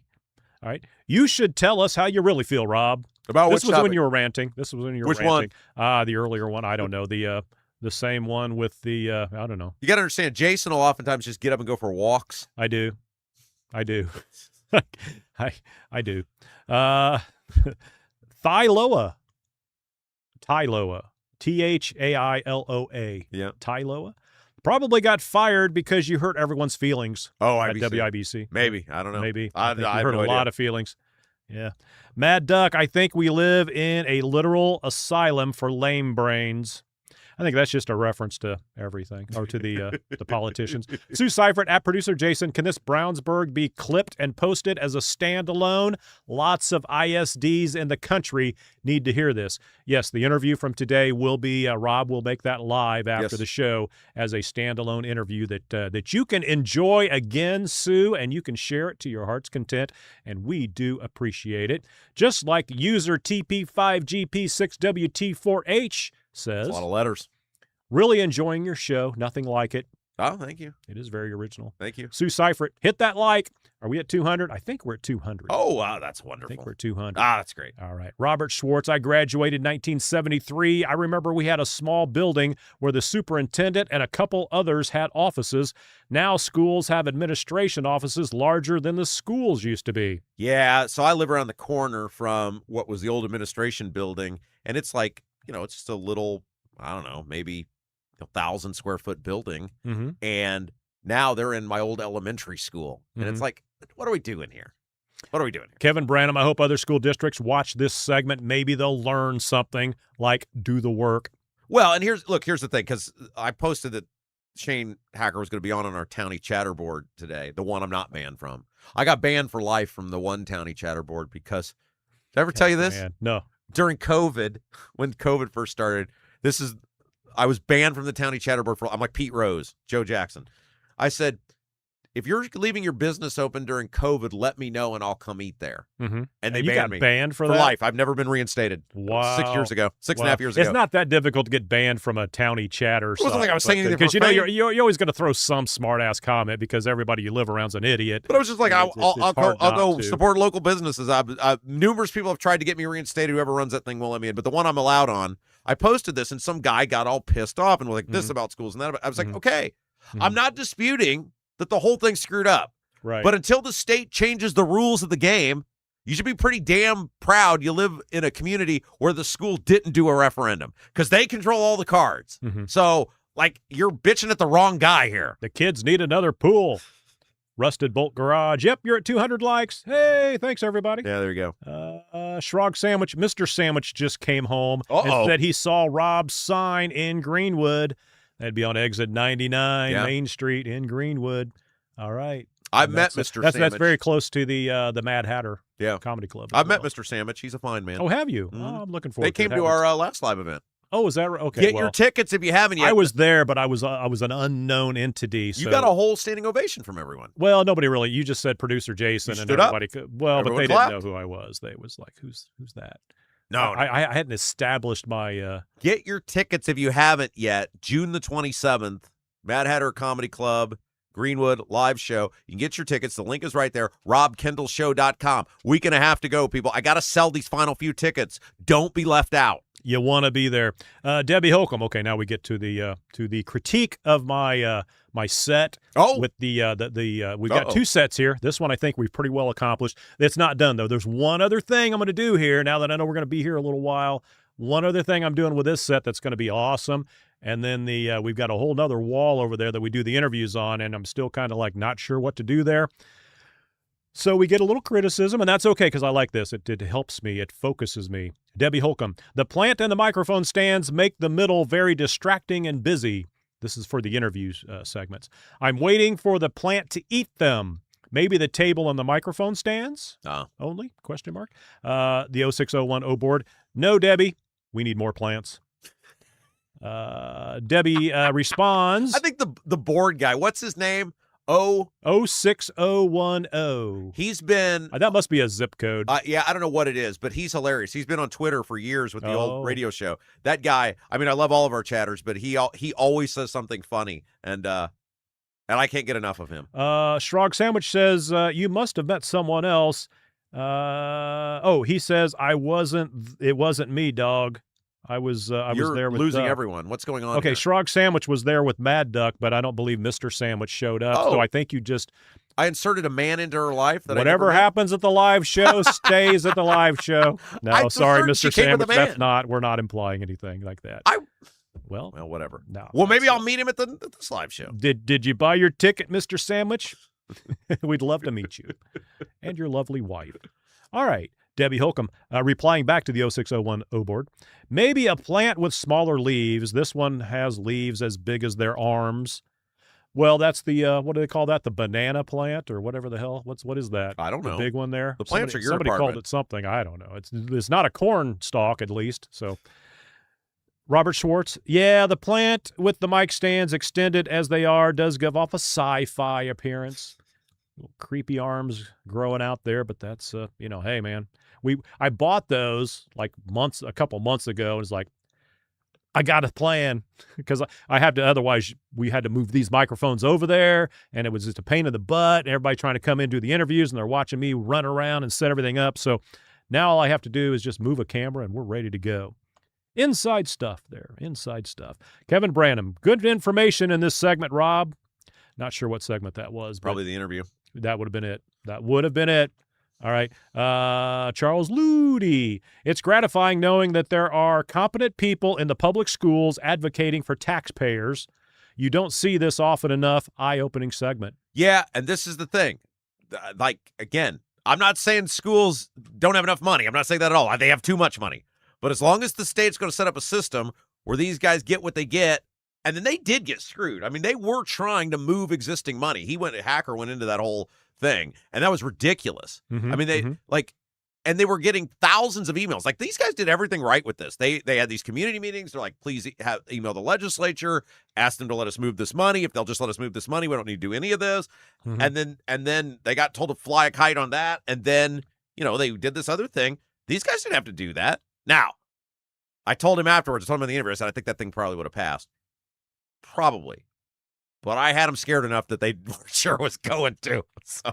Mad Duck suggested we get a Venus flytrap. That'd be cool.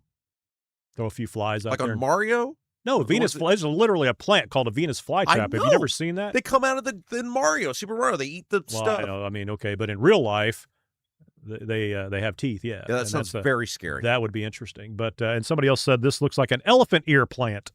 Okay, I literally pick that plant up and I move it over there. Yeah. So we need one more plant. I don't know. Maybe not a plant for there. Maybe we'll leave it clean. I don't know. But I do like the comments, though. That does help me. Okay, Josh Richardson. Cowardly Diego is too much of a chicken to hit that like button. Come on, Diego. We know you or your representatives are out there. Diego, you got one more day to come in and do this interview, too. Okay. Charles Ludi. Keep growing that jungle. I'm picturing a spider monkey in there somewhere. Oh, LD Stoltz. I'm waiting for the fish tank.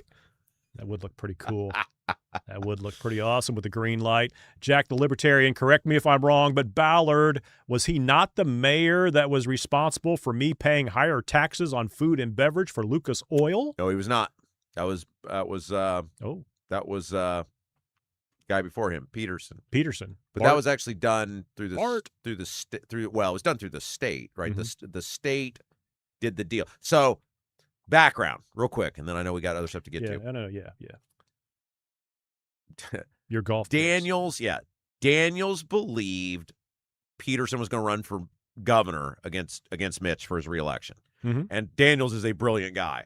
And so what Daniels basically did was he came up with a system by which, okay, we'll agree to build Lucas Oil Stadium. And everyone's like, oh, great. And then they got into it and they're like, how are we going to staff it? And then he's like, oh, guess you guys didn't think that through. And he basically rope-a-doped Peterson into taking that tax increase because then he was done, right? And then you had the property tax deal and everything else, and you never heard from Bart Peterson ever again, although it did raise everyone else's taxes in the process. Okay, by the way, Mad Duck, we got to back up here. Rob was not implying that you look like a man, that you were with Schrog, and he thought you were a man. Because she said, I didn't realize I looked that bad. That's what when you said that too, that kind of hit me. I was like, I hope she doesn't think you meant that. I'm sorry, I met like 250 people that night. Yeah. People merged together into different people. I love it. There you go. Stick that foot. I met a lot of husbands. I just thought one of them was with Miss Sandwich. All right. Ethan Hatcher, $270,000 for delegate fees. He said he didn't pay his delegate fee until this weekend. Oh. Ethan is a delegate. I hope they haven't kicked me out. Nobody mentioned there was a deadline. Probably in the fine print there, Ethan. Oh, yeah. And they'll get on When you is about the deadline? If they want to bounce.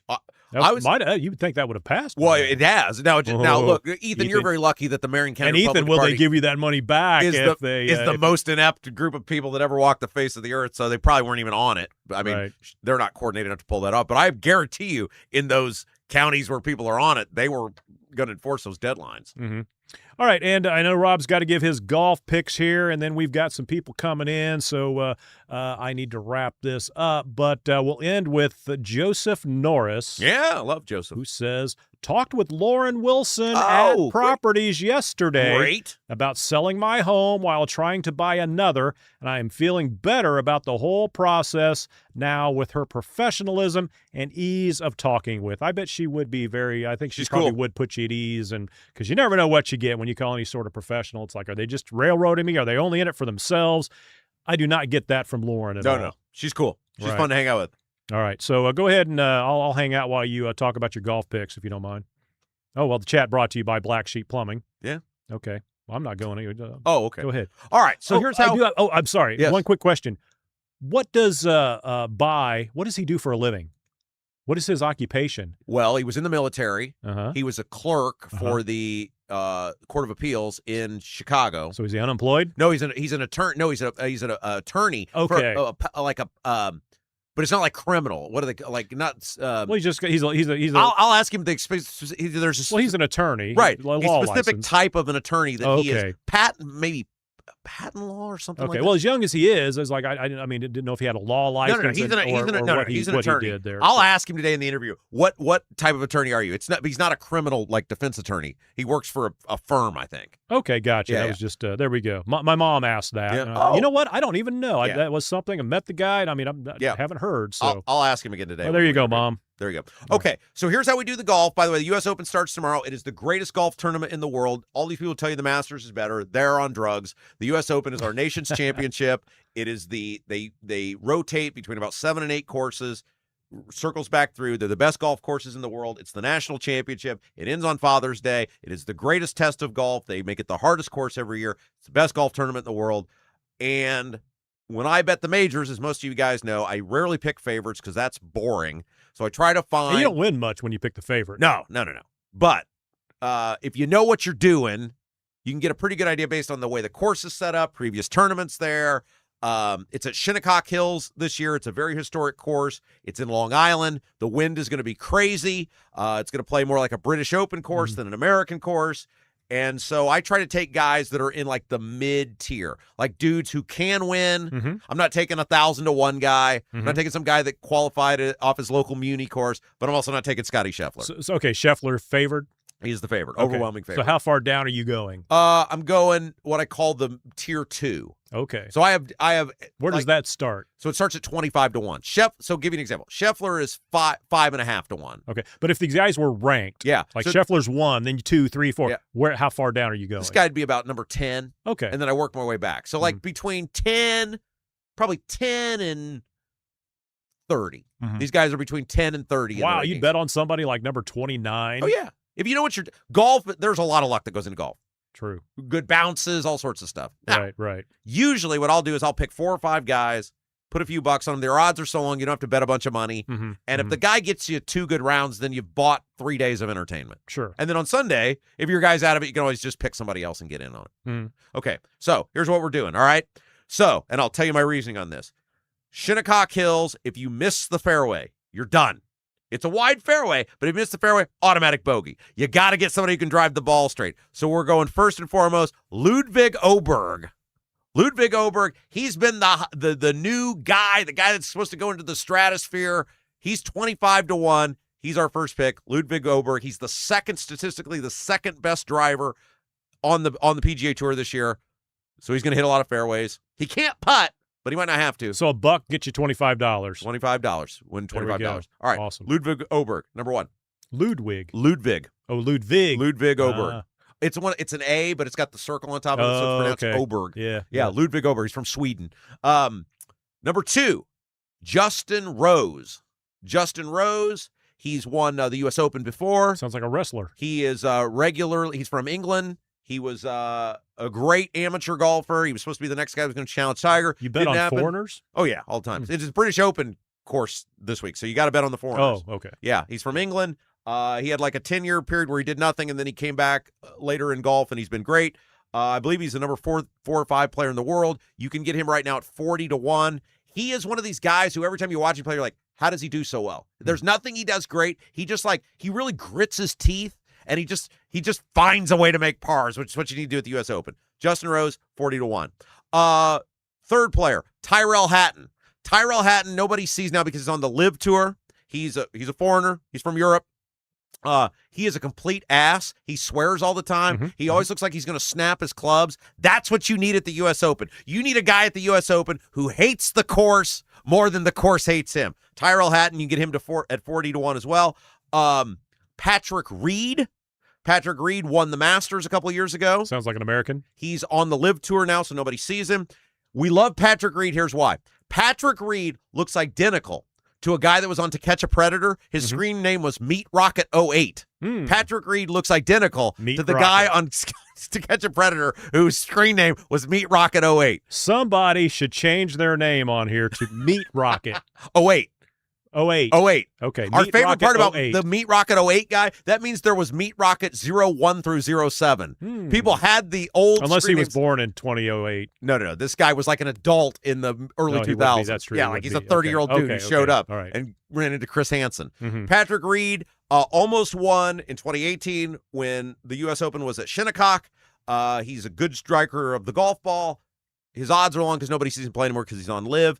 And then last, Justin Thomas. I believe Patrick Reed's 45-1. And Justin Thomas, he's won 2 PGAs. He hits the ball pretty straight. You don't need a lot of distance. You just need to hit the ball straight at Shinnecock. He's won 2 PGAs, 45-1, Justin Thomas. So you got Ludwig Oberg, 25-1. Tyrell Hatton, 40-1. Justin Rose, 40-1. Justin Thomas, 45-1. Patrick Reed, 45-1. All right. There's your picks. Live, that was a big controversy. Yeah. So are they the Live golfers and the PGA golfers are all able to In get the majors. in on this? Only the majors. Only the majors. You got to qualify. All right. So doesn't matter what. Doesn't what matter. they're- If you qualify. There's because ways for to a while qualify. there looked like they wouldn't allow anybody, like if you're They still don't. Live, you can't be involved. Majors are its own animal. Okay. There's 4 tournaments a year. Masters, British Open, U.S. Open, PGA. They're its own animal. Okay. Yeah, And- I don't watch any of it. Well, there you go. All right. So there's your picks. You could go with the Oberg, Hatton, Thomas, Rose, Reed. There you I go. don't know why I stuck around for this. I'm out. We'll see you tomorrow. And that's going to do it for us today. You guys are amazing. Thank you so much. Please like the feed if you haven't done so yet. Share it out. Tell the masses about us. We got a huge show tomorrow with all those delegates. That's going to be a wild show. Those golf picks were the best part of the show. We should do that every show. All right. We'll be back tomorrow. You guys have a great rest of your day. Producer Jason, I'm Rob Kendall. You've been watching Rob Kendall Show.